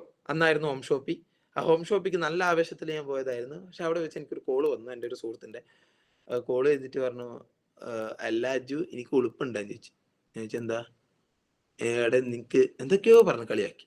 എനിക്കൊന്നും മനസ്സിലായില്ല. ഡൽഹിയിൽ പഠിച്ച ചങ്ങായിയാ. കുറച്ച് കഴിയുമ്പോൾ ഡൽഹിയിൽ പഠിച്ച അടുത്ത ചങ്ങായി വിളിക്കുന്നു. അജു ഒരു 2 ലക്ഷം റുപ്യ ഉണ്ടോ കടോ? ഞാൻ എൻ്റെ അടുത്താ 2 ലക്ഷം. എനിക്കൊന്നും മനസ്സിലാവുന്നില്ല, ഇവരെന്താ ഈ പറയുന്നതെന്ന് മനസ്സിലാകുന്നില്ല. പിന്നെ വരക്ക കോളാണ്, 1 2 3 4 എന്നിട്ട് ഓരോരുത്തരായിട്ട് കോൾ ചെയ്തുകൊണ്ടിരിക്കുന്നു, കളിയാക്കുന്നു. ഞാൻ ജസ്റ്റ് വാട്സപ്പ് എടുത്ത് നോക്കുമ്പോൾ ഞാൻ കോൾ ചെയ്ത റെക്കോർഡ് ഉണ്ടല്ലോ, അത് ഈ ചങ്ങായി കോൾ ചെയ്ത് 2:10 പറഞ്ഞത് റെക്കോർഡ് ചെയ്തിട്ട് ഇവന് ഞാൻ പഠിച്ച കോളേജിന്റെ ഒക്കെ ഗ്രൂപ്പിൽ അങ്ങോട്ട് എടുത്തു. മക്കളെ അജുണ്ട് ഒരു പരിപാടിയായിട്ട് തുടങ്ങിയിട്ട് ആരും ഇനി അവന്റെ ഫോൺ എടുക്കണ്ട. എന്നോട് 1000 തവണ പറഞ്ഞിട്ടുണ്ട് എന്റെ ലീഡർക്ക് പറയരുത്, കാര്യം ക്ലിയർ ആക്കി പറഞ്ഞു കൊടുക്കണം. പക്ഷെ ഞാൻ എന്റെ എടുത്ത് ചാട്ടത്തിന് പോയിട്ട് പറഞ്ഞു. നല്ല ആന മണ്ടത്തരായിരുന്നു. അതെല്ലാവരും കൂടി ഊക്കി വിട്ടു. അന്ന് സത്യം പറഞ്ഞാൽ നെഞ്ഞുവേദന വന്നിട്ട് ഹോം ഷോപ്പിന്റെ പോയി ഞാൻ പള്ളിയിൽ പോയിട്ട് കിടക്കുക ചെയ്ത്. കാരണം എല്ലാവരും കളിയാക്കുമ്പോൾ നമുക്ക് ഉള്ളിലൊരു ഇതുണ്ടാവും. നേരെ വളരെ തിരിച്ചു ഉമ്മാക്കാനെ കൊണ്ട് കൊടുത്തു. ഞാൻ ചെയ്യുന്നില്ല ഉമ്മ എന്ന് പറഞ്ഞ് പിന്നെ ഈ ചങ്ങായിമാരോട് ചെയ്യാന്ന് പറഞ്ഞുകൊണ്ട് അവർ വിളിച്ചുകൊണ്ടിരിക്കുമല്ലോ. അന്ന് തന്നെ നിങ്ങൾക്കറിയായിരിക്കും സത്യൻ സാറൊക്കെയാണ് എന്നെ ഫോളോ അപ്പ് ചെയ്തത് ആ ദിവസം ഹോം ഷോപ്പ് എടുക്കാൻ വന്നത്. പക്ഷേ ഞാൻ വല്ലാണ്ട് നെഗറ്റീവ് ആയി പോയി. കാരണം ലീഡേഴ്സ് അല്ല എന്റെ ഫ്രണ്ട്സ് പറഞ്ഞതിൽ അന്ന് രാത്രി തന്നെ ഇവർ വീണ്ടും ഫോളോ അപ്പ് ചെയ്യുന്നുള്ള എനിക്കറിയുന്നതുകൊണ്ട് ഞാനൊരു അഡ്വാൻസ് വരെ കൊടുക്കാണ്ട് അന്ന് രാത്രി തന്നെ എറണാകുളത്തേക്ക് മുങ്ങി. എന്റെ ചങ്ങായിക്ക് ഒരു ഷോപ്പ് ഉദ്ഘാടനം ഉണ്ടായിരുന്നു, അവിടെ പോയി നിന്നു. തീരുമാനിച്ചു ചെയ്യുന്നില്ല. അങ്ങനെ എല്ലാ ദിവസവും ഇവര് വിളിക്കും, ഞാൻ ഫോൺ എടുക്കൂല. ഇനി വിടുത്താൽ തന്നെ എന്നോട് ഒരു 1000 റുപ്യ അയച്ചു വെച്ചോ, ഐ ഡി എടുത്ത് വെക്കാം. ഞാൻ അങ്ങനെ ഇനി എന്നെ ആടാക്കണ്ട. ആഹാ, ഒരു ഐ ഡി എടുത്ത് വെക്കാനുള്ള ബുദ്ധി പോലും ഇല്ലാത്ത പൊട്ടനായിരുന്നു ഞാൻ, നിങ്ങൾ അത് ചിന്തിക്കണം. അപ്പൊ അങ്ങനെ അവിടെ നിൽക്കുന്ന സമയത്ത് കുറച്ച് ദിവസം കഴിഞ്ഞപ്പോ അൽഹംദുലില്ലാ ദൈവത്തിന് സ്തുതി പറയുന്ന ഒരു സമയമാണ്. ദൈവം എൻ്റെ ഉള്ളിലേക്ക് ഒരു ചിന്ത ഇട്ട് തന്നു. അതായത് എനിക്ക് ബോധ്യപ്പെട്ട, എനിക്ക് മനസ്സിലായ ബിസിനസ് ഇതിനെപ്പറ്റി 10 പൈസയുടെ വിവരമില്ലാത്ത കുറച്ച് ആൾക്കാർ പറഞ്ഞത് കേട്ടിട്ടാണ് ഞാൻ എന്ത് ചെയ്തത്, നോ ആക്കിയത്. അപ്പോ സ്വന്തം തലച്ചോറ് മറ്റൊരാൾക്ക് പണയം വെക്കണ്ട എന്നുള്ള തീരുമാനത്തിൽ അന്ന് ഒരു മൈൻഡിലൊരു തോട്ട് വന്നു, അങ്ങനെ ഒരു ചിന്ത വന്നു. അതിനുശേഷം അന്ന് ഞാൻ തീരുമാനിച്ചത് ഡയറക്ട് സെല്ലിങ് ആള് പറയുന്ന കേട്ടിട്ടും 2-10 കേട്ടിട്ടും താളിച്ചിട്ടായിരുന്നു. പക്ഷെ അന്ന് ഒരു തീരുമാനമെടുത്തു, ഇതെന്താണെന്ന് ഞാൻ പഠിക്കും, എന്നിട്ട് ഇത് ചെയ്യുന്നുള്ള തീരുമാനം എടുത്തു. എനിക്ക് എന്ത് കിട്ടിക്കഴിഞ്ഞാൽ അതിനെപ്പറ്റി കുറച്ച് ചിക്കിച്ചകഞ്ഞ് പഠിച്ചു നോക്കുന്ന സ്വഭാവമുണ്ട്. അതുകൊണ്ട് അന്ന് അവിടെ ഇരുന്ന് പഠിക്കാൻ തുടങ്ങി. എന്താണ് ഡയറക്ട് സെല്ലിങ്, എന്താണ് നെറ്റ്വർക്ക് മാർക്കറ്റിംഗ്, എന്താണ് മൾട്ടി ലെവൽ മാർക്കറ്റിംഗ്, ഇത് ഇപ്പൊ അടുത്തെങ്ങാനും തുടങ്ങിയതാണോ, എനിക്ക് ഇതിനെപ്പറ്റി വലിയ അറിവൊന്നുമില്ല. ഞാൻ അതിനെപ്പറ്റി റിസർച്ച് ചെയ്തു. ലോകത്ത് 1888 തുടങ്ങിയതാണ് ഡയറക്ട് സെല്ലിംഗ് എന്ന് പറയുന്നത്. 1910 അമേരിക്കയിൽ ഡയറക്ട് സെല്ലിംഗ് അസോസിയേഷൻ ഉണ്ട്. 1943 അമേരിക്കയിൽ MLM ഫോർമാറ്റിൽ ഇതേപോലെ മൾട്ടി ലെവൽ മാർക്കറ്റിംഗ് ഫോർമാറ്റിൽ കോമ്പൻസേഷൻ നമുക്കൊക്കെ വരുമാനം തരുന്നത് പോലുള്ള നെറ്റ്വർക്ക് പ്ലാനിൽ ഡയറക്ട് സെല്ലിംഗ് സ്റ്റാർട്ട് ആയിട്ടുണ്ട്. ഇതൊക്കെ കഴിഞ്ഞ് അമേരിക്കയിൽ 1910 ഇതിന് അസോസിയേഷൻ ഉണ്ട്. എന്നിട്ട് അവിടെ ജനിച്ച് വളർന്ന് വയസ്സായിട്ട് മൂക്ക് പല്ല് വന്നവരാണ് ഇന്ത്യയിൽ ഇത് ജനിക്കുന്നത് 96. അപ്പൊ നിങ്ങൾ ചിന്തിച്ച് നോക്കിയാൽ പോരാ, അത്രയും വെൽ ഡെവലപ്ഡ് ആയിട്ട് ഡയറക്ട് സെല്ലിംഗ് മാറിയതിന്റെ ശേഷമാണ് ഇങ്ങോട്ടേക്ക് വരുന്നത്. അത് കഴിഞ്ഞ് ഇന്റർനെറ്റ് വന്നപ്പോൾ നമ്മുടെ ഈ ബിസിനസ് ഒക്കെ വേഗത കൂടി. അങ്ങനെ 1996 ഇന്ത്യയിൽ വന്നതാണ്. അതിനുശേഷം തന്നെ കുറെ നിയമ പ്രശ്നങ്ങളും ഇതൊക്കെ സംഭവിച്ചിട്ടുണ്ട്. എന്നിട്ട് 2013 ഇന്ത്യയിൽ ഇതിനെപ്പറ്റി ഒരു ചർച്ചയും 14 ഡയറക്ട് സെല്ലിങ്ങിന്റെ നിങ്ങളൊക്കെ കണ്ടിട്ടുണ്ടാവുമല്ലോ. നമ്മുടെ രാംവിലാസ് പാസ്വാൻ മന്ത്രിയുടെ നേതൃത്വത്തിൽ നടന്ന ഡയറക്ട് 14 കൺവെൻഷനും അതിൽ തന്നെയുള്ള ക്യാപ്ഷൻ തന്നെ ഉണ്ടായി.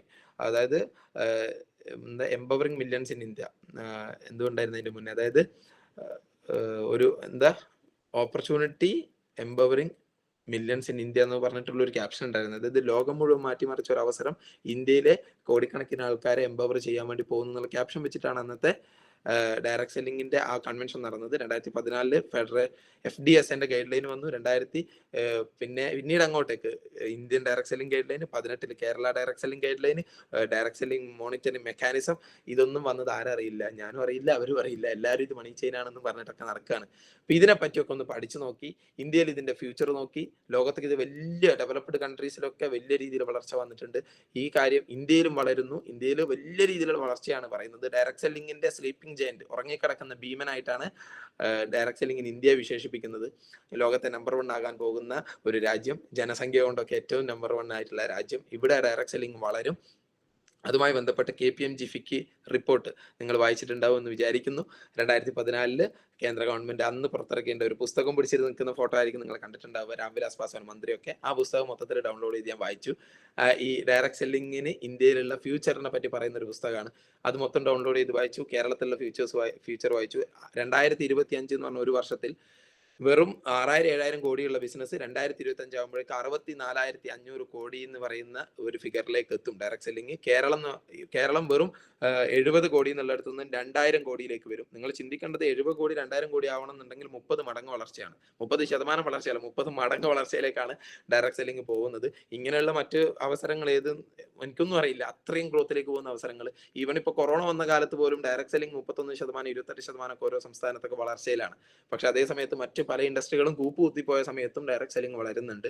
അപ്പോൾ ഈ ഒരു പഠന റിപ്പോർട്ട് കണ്ടു, കേന്ദ്ര ഗവൺമെന്റ് ഒക്കെ സർട്ടിഫൈ ചെയ്ത റിപ്പോർട്ടാണ്. അപ്പോൾ ഇത് ചെയ്താൽ വളരും എന്നുള്ള കാര്യം മനസ്സിലായി. ഇന്ത്യയിലെ 1.8 മില്യൺ അല്ലെ 1,80,00,000 ആൾക്കാർ 2025 കൂടി ഡയറക്ട് സെല്ലിംഗിൽ ഇൻവോൾവ് ആകാൻ പോവുകയാണ്. അതിൽ 1 കോടി സ്ത്രീകളാണ്. ഇതൊക്കെ മനസ്സിലായ സമയത്ത് ഡയറക്ട് സെല്ലിംഗ് ചെയ്തേ പറ്റൂ, ഇല്ലെങ്കിൽ ഞാനൊരു പൊട്ടനായി പോകുന്നുള്ളത് ചിന്തിച്ചു. പിന്നെ ഞാൻ ചിന്തിച്ചത് എന്തിനാണ് ഞാൻ ഈ പറഞ്ഞ കമ്പനി ചെയ്യുന്നത്? എൻ്റെ ഉള്ളിൽ ഇന്ന കമ്പനി ചെയ്യണമെന്ന് നിർബന്ധമൊന്നുമില്ല. പല കമ്പനികളും ഞാൻ കേട്ടിട്ടുണ്ട്, ഡൽഹി പഠിക്കുമ്പോൾ കേട്ടിട്ടുണ്ട്, എൻ്റെ ഫ്രണ്ട്സ് ചെയ്യുന്നുണ്ട്, ഇവിടെ നാട്ടിൽ നിന്ന് കുറേ കമ്പനികൾ ചെയ്യുന്നുണ്ട്, നെറ്റിൽ അടിച്ചപ്പോൾ കുറേ കമ്പനികൾ വേറെ ഉണ്ട്. ഇപ്പൊ ഞാനൊരു കാര്യം തീരുമാനിച്ചു. ഞാൻ ഈ കേട്ടത് ഇപ്പൊ എന്റെ തൽക്കാലം എന്റെ കുടുംബ കമ്പനിയൊന്നും അല്ല, എന്റെ ഉപ്പാന്റെ കമ്പനിയൊന്നും അല്ല. അതുകൊണ്ട് തന്നെ നല്ലൊരു കമ്പനി ചൂസ് ചെയ്യണം. ഞാൻ ചിന്തിച്ച അത്രേ ഉള്ളൂ, നല്ലൊരു കമ്പനി ചൂസ് ചെയ്യണം. ഡയറക്ട് സെല്ലിംഗ് നല്ലതാണ്, പക്ഷെ അതിൽ പല തട്ടിപ്പ് കമ്പനികളും നല്ല കമ്പനികളും ഒക്കെ ഉണ്ട്. അങ്ങനെ ഒരു 10-25 കമ്പനികളെ കുറിച്ച് ഞാനൊന്ന് ഡീറ്റെയിൽ എടുത്തു. അതിൽ ഓരോ കമ്പനികളുടെ വെബ്സൈറ്റിലൊക്കെ കയറി നോക്കും. ചിലതിന്റെ കയറുമ്പോൾ തന്നെ മനസ്സിലാവും ഒരു തട്ടിക്കൂട്ട് വെബ്സൈറ്റ് ആണ്. നല്ലൊരു വെബ്സൈറ്റ് പോലും ആക്കാൻ പറ്റാത്ത കമ്പനിക്ക് നമ്മൾ നല്ല രീതിയിൽ പോറ്റാൻ പറ്റൂല എന്നുള്ളത് ചിന്തിക്കാനുള്ള സാമാന്യ ബുദ്ധി ഉള്ളതുകൊണ്ട് തന്നെ അത് നൈസായിട്ട് അങ്ങനെയുള്ള കമ്പനികൾ ഒഴിവാക്കി. അങ്ങനെ ലോകത്തുള്ള വലിയ മുന്നിലുള്ള കമ്പനികളുണ്ട്. ആ കമ്പനികൾ നോക്കുമ്പോൾ നല്ല കമ്പനികളായിരിക്കും, അമേരിക്കൻ ബേസ് ചെയ്തിട്ടായിരിക്കും. പക്ഷേ പ്രശ്നം എന്താണെന്ന് വെച്ച് കഴിഞ്ഞാൽ ഒരു പേസ്റ്റിന് 600 രൂപ ഉണ്ടാവും. അമേരിക്കയിൽ അത് ഓക്കെയാണ്, ചിലപ്പോൾ ഒരു $5 $6. പക്ഷേ ഇവിടെ വരുമ്പോൾ 600 രൂപയ്ക്ക് ഒരു പേസ്റ്റ് കൊടുക്കുക എന്ന് പറയുമ്പോൾ ചിലപ്പോൾ നമ്മുടെ കാല് വാരി നിലത്തടിക്കും. അതുകൊണ്ട് ഇത് നമുക്ക് ഇന്ത്യയിലാണ് ഞാൻ ബിസിനസ് ചെയ്യുന്നതെന്നുള്ള ബോധ്യം എനിക്കുണ്ട്. അപ്പൊ ഇന്ത്യയിൽ പറ്റാവുന്ന ഒരു നല്ല കമ്പനി ആയിരിക്കണം. അങ്ങനെ ഞാൻ കുറെ കാര്യങ്ങൾ വെച്ച് ചിന്തിച്ചു. ഒരു 3-4 കമ്പനികളിലേക്ക് എത്തി. ഈ 3-4 കമ്പനി ചെയ്ത് എനിക്ക് നഷ്ടമൊന്നും ഉണ്ടാവില്ല, ചെയ്തു കഴിഞ്ഞാൽ വിജയിക്കാൻ തോന്നി. അവിടുന്ന് പിന്നെ കുറെ കാര്യങ്ങൾ വെച്ചു. അതിനുശേഷവും പഠിച്ച കാര്യങ്ങളാണ് ഞാൻ പറയുന്നത്. അതായത് നല്ലൊരു കമ്പനിയാണോ, നല്ല മാനേജ്മെന്റ് ആണോ, അല്ലെ അത് നോക്കണ്ടേ, നല്ല വിഷനും മിഷനും ഉള്ള ലോകത്തെ തന്നെ വലിയ വളർച്ചയിലേക്ക് എത്താൻ പോകുന്ന ഒരു കമ്പനിയാണോ, അതേപോലെ തന്നെ നല്ല ഉൽപ്പന്നങ്ങളാണോ, അത് വളരെ ഇമ്പോർട്ടന്റ് ആണ്. എല്ലാവരും ആദ്യം നോക്ക് പൈസ മാത്രമാണ്, അല്ലെ പൈസ കൊടുക്കുന്നുണ്ടോ. പക്ഷെ നല്ല ഉൽപ്പന്നങ്ങളാണോ കൊടുക്കുന്നത്, ആ കൊടുക്കുന്ന ഉൽപ്പന്നം ക്വാളിറ്റി ഉള്ളതാണോ, വാങ്ങിച്ചവർ വീണ്ടും വാങ്ങിക്കുമോ, എങ്ങനെയാണ് ചിന്തിക്കേണ്ടത്. ഈ അവസരം ഇവിടെ ഇല്ലെങ്കിലും ഈ ഉൽപ്പന്നങ്ങൾക്ക് ഡിമാൻഡ് ഉണ്ടാവുമോ? ഞാൻ ചിന്തിച്ചതാണ്. അതായത് ഇവിടെ ഒരു വരുമാനം കിട്ടുന്ന അവസരമില്ലെങ്കിലും ഉൽപ്പന്നങ്ങൾക്ക് ഡിമാൻഡ് ഉണ്ടാവുമോ? അങ്ങനെ ഉണ്ടാവുമെങ്കിൽ ആ ഉൽപ്പന്നത്തിന് ക്വാളിറ്റി ഉണ്ട്. അങ്ങനെയുള്ള ഉൽപ്പന്നമാണോ, ക്വാളിറ്റി ഉണ്ടോ, യുണീക്ക് ആണോ? നാട്ടിൽ മൊത്തം കിട്ടുന്ന സാധനമാണെങ്കിൽ പിന്നെ ഇവിടുന്ന് വേണ്ട ആവശ്യമുണ്ടല്ലോ, ഇല്ലല്ലോ. ചില കമ്പനികളുണ്ട് അല്ലെ പഞ്ചസാരയും നുറുക്ക് ഗോതമ്പും വെക്കുന്നത്. ഇത് എന്തിനാണ് ആ കമ്പനി? അത് ഇവിടുന്ന് പീടിയെന്ന് വാങ്ങിയപ്പോരെ. നമ്മുടെ നാട്ടിലുള്ള കടയിൽ നിന്ന് കിട്ടുന്ന സാധനങ്ങൾക്ക് ഡയറക്ട് സെല്ലിങ്ങിന് വേണ്ടി ആരെങ്കിലും വെയിറ്റ് ചെയ്യോ? ഔട്ട്ലെറ്റ് പോകാൻ ആരെങ്കിലും വെയിറ്റ് ചെയ്യോ? ഇല്ല. ലോകത്ത് ഏതൊക്കെ ഡയറക്ട് സെല്ലിംഗ് കമ്പനികൾ 60-70 വർഷമായ കമ്പനികളൊക്കെ വളർന്നിട്ടുണ്ടോ അവർക്കൊക്കെ യൂണീക്ക് ആയിട്ടുള്ള പ്രൊഡക്റ്റ് ഉണ്ട്. അവരുടെ അടുത്ത് മാത്രം കിട്ടുന്ന ക്വാളിറ്റിയുള്ള, റിസൾട്ട് ഉള്ള, സർട്ടിഫൈഡ് ആയിട്ടുള്ള ഉൽപ്പന്നങ്ങളായിരിക്കണം. അപ്പോൾ ഞാൻ വെച്ച് നോക്കിയപ്പോൾ അങ്ങനെയുള്ള കമ്പനി ആയിരിക്കണം. ആൻഡ് ഓൾസോ നല്ല വരുമാനം കൊടുത്തിരിക്കണം. നല്ല വരുമാനം ഇമ്പോർട്ടന്റ് ആണ്. കാരണം എന്താ, വരുമാനം ഇല്ലെങ്കിൽ പിന്നെ നമ്മൾ എന്തിനാ ചെയ്യുന്നത്? ഇതെല്ലാവരും ചെയ്യുന്നത് ഒരു ചാരിറ്റി ആയിട്ടൊന്നുമല്ല. സ്വന്തം വരുമാനം, സ്വന്തം ആഗ്രഹങ്ങളും ലക്ഷ്യങ്ങളും സ്വന്തം പ്രശ്നങ്ങളും തീർക്കാൻ വേണ്ടിയിട്ടാണ് ഓരോരുത്തരും ചെയ്യുന്നത്. അപ്പൊ അതിനുള്ള വരുമാനമുണ്ടോ അത് നമ്മൾ നോക്കണം. ആ വരുമാനം ഉണ്ടോ അത് നോക്കി. പിന്നെ ഉള്ളത് നല്ല എഡ്യൂക്കേഷൻ സിസ്റ്റം വളരെ ഇമ്പോർട്ടന്റ് ആണ്. നല്ല ട്രെയിനിങ്ങും സപ്പോർട്ടും കൂടി ഒരു സാധാരണക്കാരനെ അസാധാരണക്കാരനാക്കാൻ പറ്റുന്ന ഒരു ട്രെയിനിങ് സിസ്റ്റം ഇവിടെ ഇമ്പോർട്ടന്റ് ആണ്. അതില്ലെങ്കിൽ നമുക്ക് വളരാൻ വേണ്ടി പറ്റണമെന്നില്ല. എന്നെ സംബന്ധിച്ചിടത്തോളം 4 ആൾക്കാരുടെ മുന്നിൽ വന്ന് സംസാരിക്കാൻ പേടിയായിരുന്നു. ഇപ്പൊ നിങ്ങളുടെ മുന്നിൽ സംസാരിക്കുന്നുണ്ടെങ്കിൽ only because of this business. ഞാൻ ഈ ബിസിനസ് ചെയ്തുകൊണ്ട് മാത്രം സംസാരിക്കുന്നതാണ്. സ്കൂളിൽ നന്നായിട്ട് പഠിച്ചു, കോളേജിൽ നന്നായിട്ട് പഠിച്ചു, പക്ഷെ 4 പേരോട് സംസാരിക്കാൻ ഞാൻ പഠിച്ചിട്ടില്ല. ക്ലാസ്സിൽ നിന്നൊക്കെ ഒരു അറ്റൻഡൻസ് വിളിക്കുമ്പോൾ പ്രസന്റ് സാർ എന്ന് നിന്ന് പറയുമ്പോഴേക്ക് വേർക്കുന്ന ആളാണ് ഞാൻ. ക്ലാസ്സിൽ നിന്ന് ഒരു ചോക്ക് എടുക്കാൻ വേണ്ടിയിട്ട് പോകുമെന്ന് ചോദിച്ചു കഴിഞ്ഞാൽ അവിടെ നിന്ന് എഴുന്നേറ്റ് പുറത്തെത്തുമ്പോൾ വേർക്കുന്ന ആളാണ്. കാരണം ഇത്രയും ആൾക്കാരുടെ മുന്നിലൂടെ നടക്കാന്ന് പറയുന്നത് എനിക്ക് പറ്റൂല. അത്രയും സ്റ്റേജ് ഫിയർ ഉള്ള, ആൾക്കാരോട് സംസാരിക്കാൻ ബുദ്ധിമുട്ടുള്ള ആളായിരുന്നു. 10 A+ കിട്ടിയിട്ട് സ്കൂളിൽ നിന്ന് ആദരവുണ്ടാവുമല്ലോ, മെഡൽ ഇട്ടിട്ട് നന്ദി പറയാൻ പറഞ്ഞപ്പോൾ ഞാൻ പറഞ്ഞു മെഡൽ തിരിച്ചെടുത്തോന്ന് പറഞ്ഞു ഞാൻ മാഷോട്. കാരണം അത്രയും പേടി. നന്ദി പറയാന്ന് പറഞ്ഞു കഴിഞ്ഞാൽ ഇല്ല, നന്ദിന്നേ പറയണ്ടു മൈക്ക് എടുത്തിട്ട്, പക്ഷെ അതുവരെ പറയാൻ പേടിയായിരുന്നു. അങ്ങനെയുള്ള ഒരാൾക്ക് ഇത്രയും സമയം സംസാരിക്കാൻ പറ്റിയിട്ടുണ്ടെങ്കിൽ ഈ ബിസിനസിന്റെ പ്രത്യേകതയാണ്. അതിനുള്ള ട്രെയിനിങ് കൊടുക്കണം അല്ലെ. ഒരു സാധാരണക്കാരനെ അസാധാരണക്കാരനാക്കാൻ പറ്റുന്ന ട്രെയിനിങ് സിസ്റ്റം ഉള്ള ഒരു കമ്പനി ആയിരിക്കാം.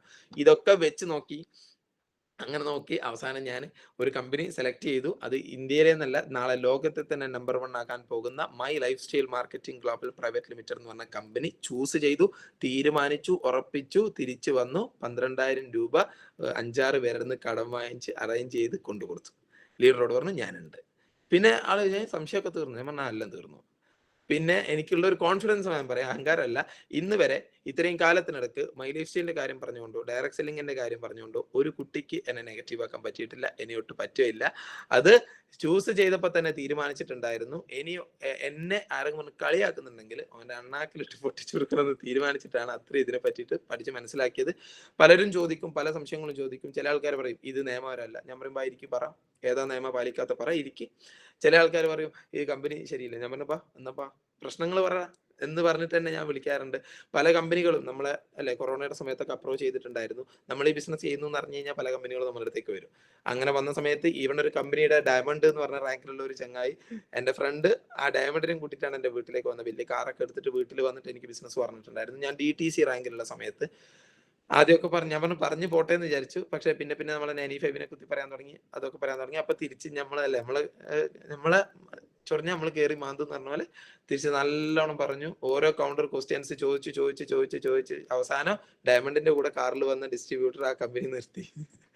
അതായത് ആ കമ്പനിയിൽ നിന്ന് നിർത്തി. ഞാൻ പോയിട്ടൊന്നുമില്ല. പക്ഷെ എന്റെ ചോദ്യം കെടുത്തിന് ഡയമണ്ടിന് ഉത്തരമില്ല. അതായത് തട്ടിക്കൂട്ട് കമ്പനികളിൽ ഉള്ള പല ആൾക്കാരും വന്നിട്ട് നമ്മളെ മറ്റേതാക്കാം മറിച്ചതാക്കാം, നിങ്ങളെ പിടിച്ച് ഡയമണ്ട് ആക്കാന്നൊക്കെ പറയും. പക്ഷെ അതിനേക്കാൾ നല്ലത് ഇവിടെ ഒരു TC ആയിട്ട് ജീവിക്കുന്നതാണ്. കാരണം ഭരിക്കുന്ന പാർട്ടിയുടെ അനുഭാവി ആകുന്നതാണ് പഞ്ചായത്തിന് മാത്രമുള്ള പാർട്ടിന്റെ നേതാവ് ആകുന്നതിനെക്കാട്ടും നല്ലത്. അപ്പോ അങ്ങനെ ബിസിനസ് ചെയ്ത് ഇന്ന് വരെ മറ്റു കമ്പനികളൊന്നും നമുക്ക് എഫക്ട് ചെയ്യില്ല. കാരണം നമ്മളുള്ളത് നമ്പർ 1 കമ്പനിയിലാണ്. ഇവിടുന്ന് മറ്റു പല കമ്പനികളിലേക്കും പോകുന്ന ആൾക്കാരുണ്ടാവും. ഒറ്റ കാര്യമുള്ളൂ, നിങ്ങൾ താഴോട്ട് മാത്രമേ നിങ്ങൾക്ക് പോകാൻ പറ്റൂ. ഇതിനേക്കാൾ മെച്ചപ്പെട്ട കമ്പനി എന്തായാലും ഇല്ല. ബെസ്റ്റിൽ നിൽക്കുമ്പോൾ പിന്നെ നമ്മൾ മാറുന്നുണ്ട്. അതിന്റെ അർത്ഥം നമ്മൾ പരാജയത്തിലേക്ക് പോകുന്നത് മാത്രമാണ്. ഇതിനേക്കാൾ മികച്ചത് നിങ്ങൾക്ക് കിട്ടാനില്ല. ആർക്കും, എനിക്കും നിങ്ങൾക്കും കിട്ടാനില്ല. അതുകൊണ്ട് തന്നെ അതിൽ ഉറച്ചു നിന്നു, ആത്മാർത്ഥമായിട്ട് പ്രവർത്തിച്ചു, വളരെ സീരിയസ് ആയിട്ട് ഏറ്റെടുത്തു. 21ാമത്തെ വയസ്സിലാണ് ഞാൻ ഈ ബിസിനസ് ഏറ്റെടുക്കുന്നത്. ആ സമയത്ത് അറിയാം നാട്ടിലെ കളി ചിരി ഇങ്ങനെ ഇതൊക്കെ ആയിട്ട് നടക്കുന്നതായിരിക്കും. പക്ഷെ ഞാൻ ഒരു കരിയർ ആയിട്ട് തന്നെ ആദ്യം തമാശക്ക് തുടങ്ങിയതായിരുന്നു. പക്ഷേ ട്രെയിനിങ്ങും മീറ്റിംഗ്സും ഒക്കെ കേട്ട് കാര്യങ്ങൾ മനസ്സിലാക്കി. പിന്നെ മുബീൻ സാറിന്റെ, പ്രസാദ് സാറിന്റെ ഇതുപോലുള്ള ഗ്രേറ്റ് ലീഡേഴ്സിന്റെ ട്രെയിനിങ്ങുകളൊക്കെ കേട്ടപ്പോൾ ഒരു തീരുമാനമെടുത്തു. മൈ ലൈഫ് സ്റ്റൈൽ ഞാൻ എൻ്റെ ലൈഫ് ടൈം കരിയർ ആയിട്ട് ചൂസ് ചെയ്തു. അതിനുശേഷം പിന്നീട് ഒന്നും ഗ്യാപ്പൊന്നും എടുത്തിട്ടില്ല.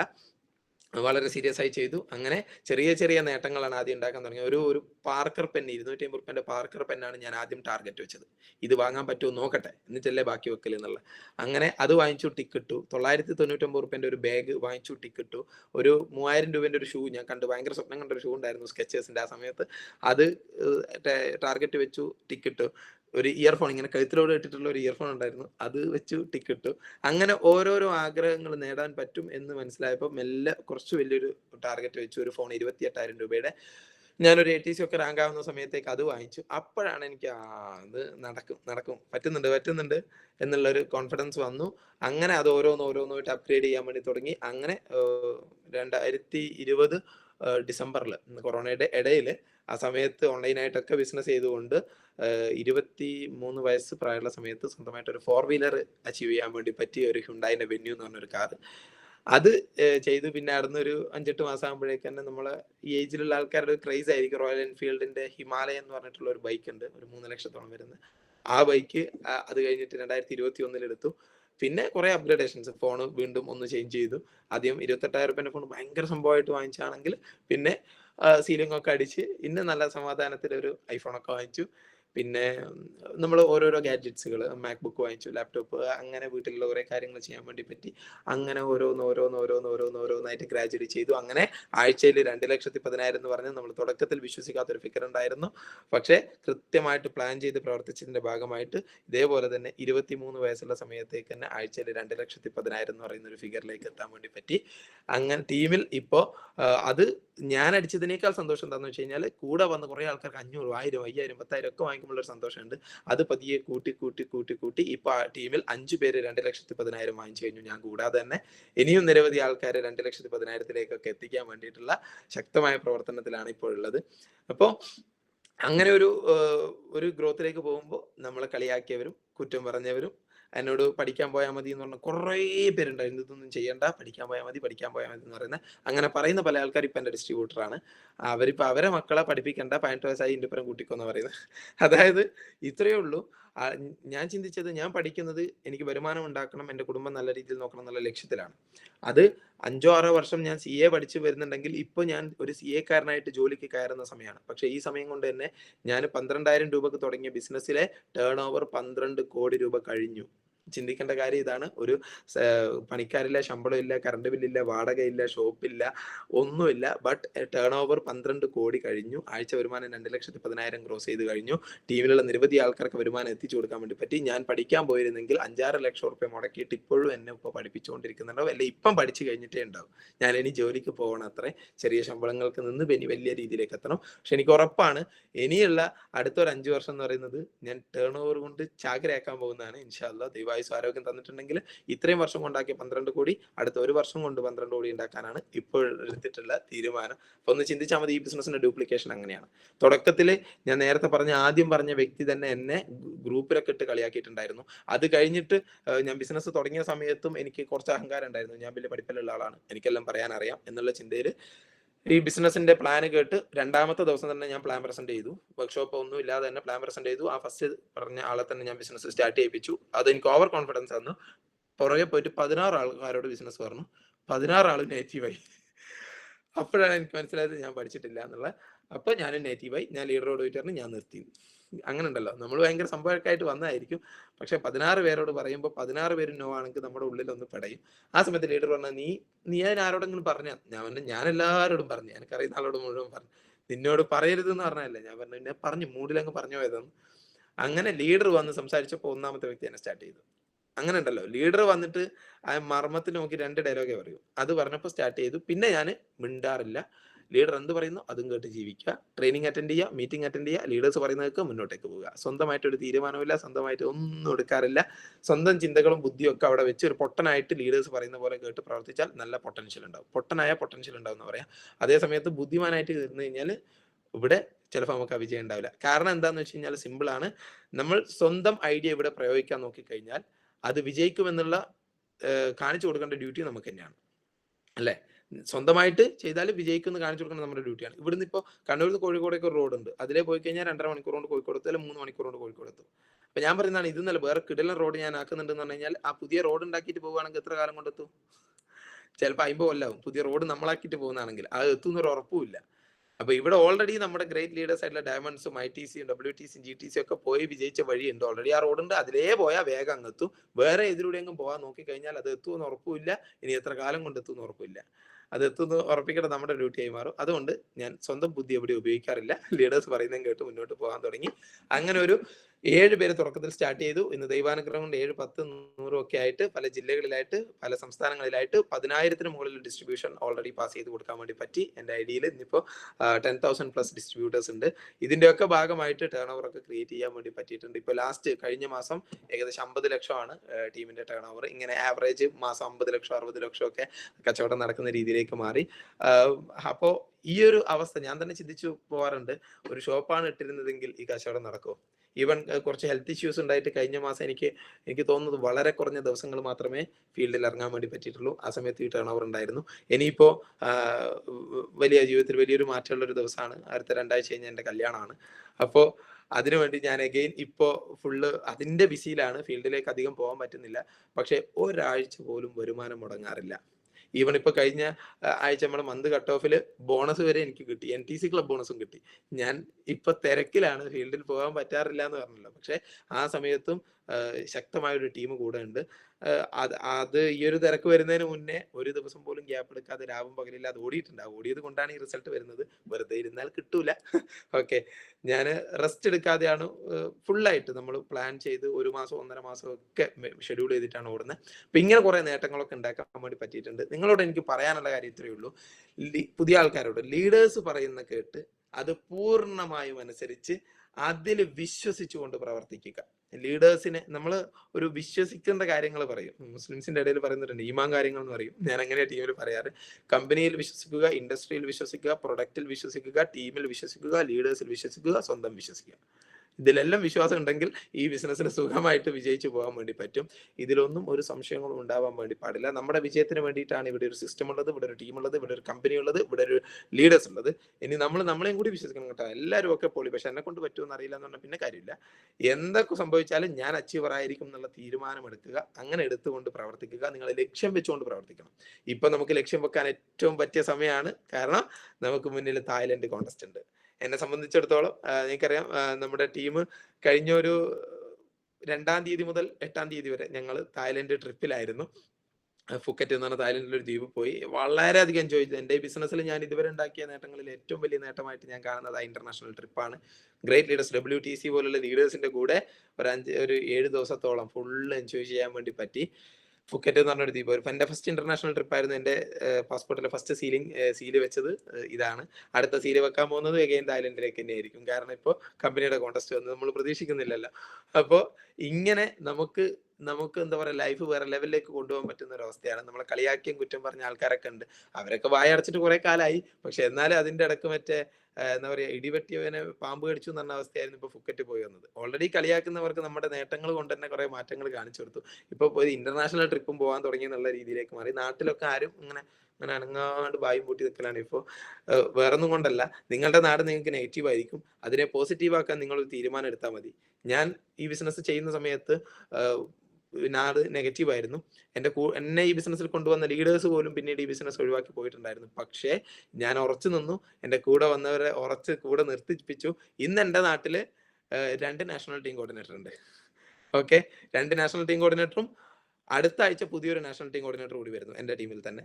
And also 2 regional team coordinators ഉണ്ട്. 5-6ഓളം സ്റ്റേറ്റ് ടീം കോർഡിനേറ്റേഴ്സ് ഉണ്ട്. എൻ്റെ നാട്ടില് 5 സീലിംഗ് അച്ചീവേഴ്സ് ഉണ്ട്. 4 സീലിംഗ് അച്ചീവർ ഉണ്ട്. വാർഡ് 1-ൽ 2, വാർഡ് 2-ലും 2 ആള്. ഓക്കെ, നിങ്ങൾ ചിന്തിക്കേണ്ടത് ഒരു നാട്ടിൽ നമുക്ക് മൈ ലൈഫ് സ്റ്റൈലിന്റെ ഹബ്ബാക്കി മാറ്റിയെടുക്കാൻ വേണ്ടി പറ്റും. ഇവിടെ ഇഷ്ടം പോലെ TCയും അച്ചീവേഴ്സും ഒക്കെ ഉണ്ട്. അതുകൊണ്ട് ഇപ്പൊ ആരും അങ്ങനെ ഒരു കുറ്റവും പറയാൻ നിൽക്കൂല. കാരണം പറഞ്ഞാൽ അത് ഇവിടെയുള്ള അച്ചീവേഴ്സിനെ കാണുന്ന ആൾക്കാർ തന്നെ എതിർത്ത് പറയും. നിങ്ങളുടെ നാട് നിങ്ങൾക്കും പോസിറ്റീവ് ആക്കി എടുക്കാം. അച്ചീവ്മെന്റുകൾക്ക് വേണ്ടി പ്ലാൻ ചെയ്യുക. തായ്ലൻഡ് കോൺടെസ്റ്റ് ലേഡീസിന് വെറും 3.5 ലക്ഷം BV, 25 വയസ്സിന് താഴെയുള്ള ആൾക്കാർക്ക് 3.5 ലക്ഷം BV, അതല്ലാത്ത പുരുഷന്മാർക്ക് മാത്രം 3.25 ലക്ഷം BV ഒരു ഡിസ്ട്രിബ്യൂട്ടറിനുള്ളത്. 5 ലക്ഷം ക്യാഷ്. അത്ര മാത്രമേ ഉള്ളൂ. 4 മാസം സമയമുണ്ട്. പക്ഷേ നിങ്ങൾ 2024 കംപ്ലീറ്റ് ആവുന്നതിന് മുന്നേ അടിക്കണം എന്നുള്ള തീരുമാനം എടുക്കുക. അടുത്ത 1.5 മാസത്തിനുള്ളിൽ ഈ കോൺടെസ്റ്റ് അച്ചീവ് ചെയ്യുക. അച്ചീവ് ചെയ്ത് കഴിഞ്ഞാൽ അക്കൗണ്ടിലേക്ക് വരുമാനം വരും, നമ്മുടെ റാങ്ക് മാറും, നമ്മുടെ ബ്രാൻഡിങ് കൂടും. ഈ ബിസിനസ്സിൽ നമ്മൾ വിജയിക്കുന്നു എന്ന് നമ്മുടെ കൂടെ ഉള്ളവർക്കും നമ്മുടെ വീട്ടുകാർക്കും ഈവൻ നമ്മളെ കുറ്റം പറയുന്നവർക്ക് പോലും വിശ്വാസം വരും. അതാണ് ചിന്തിക്കേണ്ടത്. അവരുടെ വായ അടപ്പിക്കാൻ വേണ്ടി പറ്റും. തുടക്കത്തിൽ തന്നെ ഒരു ഡിസ്ട്രിബ്യൂട്ടറിനെ സംബന്ധിച്ചിടത്തോളം BMW കാർ വാങ്ങിച്ചിട്ടോ 10 സെന്റ് സ്ഥലം വാങ്ങിച്ചിട്ടോ പുതിയ വീട് എടുത്തിട്ടോ നമുക്ക് മറ്റുള്ളവരെ വിശ്വസിപ്പിക്കാൻ പറ്റൂല, അല്ലെ? പുതിയ ഡിസ്ട്രിബ്യൂട്ടർ അല്ലേ നമ്മൾ. പക്ഷെ വിശ്വസിപ്പിക്കാൻ പറ്റുന്നതാണ് നമ്മൾ വിജയിക്കുന്നു എന്നുള്ള ഒരു ചിന്ത മറ്റുള്ളവർക്ക് ഇട്ട് കൊടുത്താൽ മതി. അതിന് പറ്റിയ ഓപ്പർച്യൂണിറ്റിയാണ് ഈ ഒരു കോൺടെസ്റ്റ്. ഞാൻ എന്തായാലും അടിക്കും. ഓക്കെ, എൻ്റെ ടാർഗറ്റ് എന്ന് പറയുന്നത് ഓർഗനൈസേഷൻ 1-ലും 2-ലും 1.35 ലക്ഷം ക്യാഷിന്റെ സെയിൽസ് നടക്കണം. പക്ഷേ എൻ്റെ ടാർഗറ്റ് ഈ വരുന്ന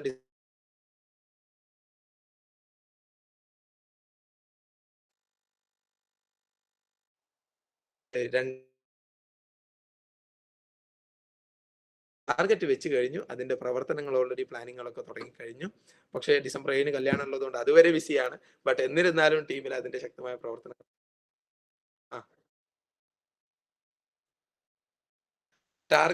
എന്റെ ടാർഗറ്റ് 1 കോടി BV ആണ്. അതായത് 1.35 ലക്ഷം ക്യാഷ്. അതായത് 2 സൈഡും കൂടി 2.70 ലക്ഷം. അത് ഈ ഡിസംബറിനുള്ളിൽ കംപ്ലീറ്റ് ചെയ്യണം എന്നാണ് എന്റെ ടാർഗറ്റ്. അതാണ് ഞങ്ങൾ ലക്ഷ്യം വെച്ചിട്ടുള്ളത്.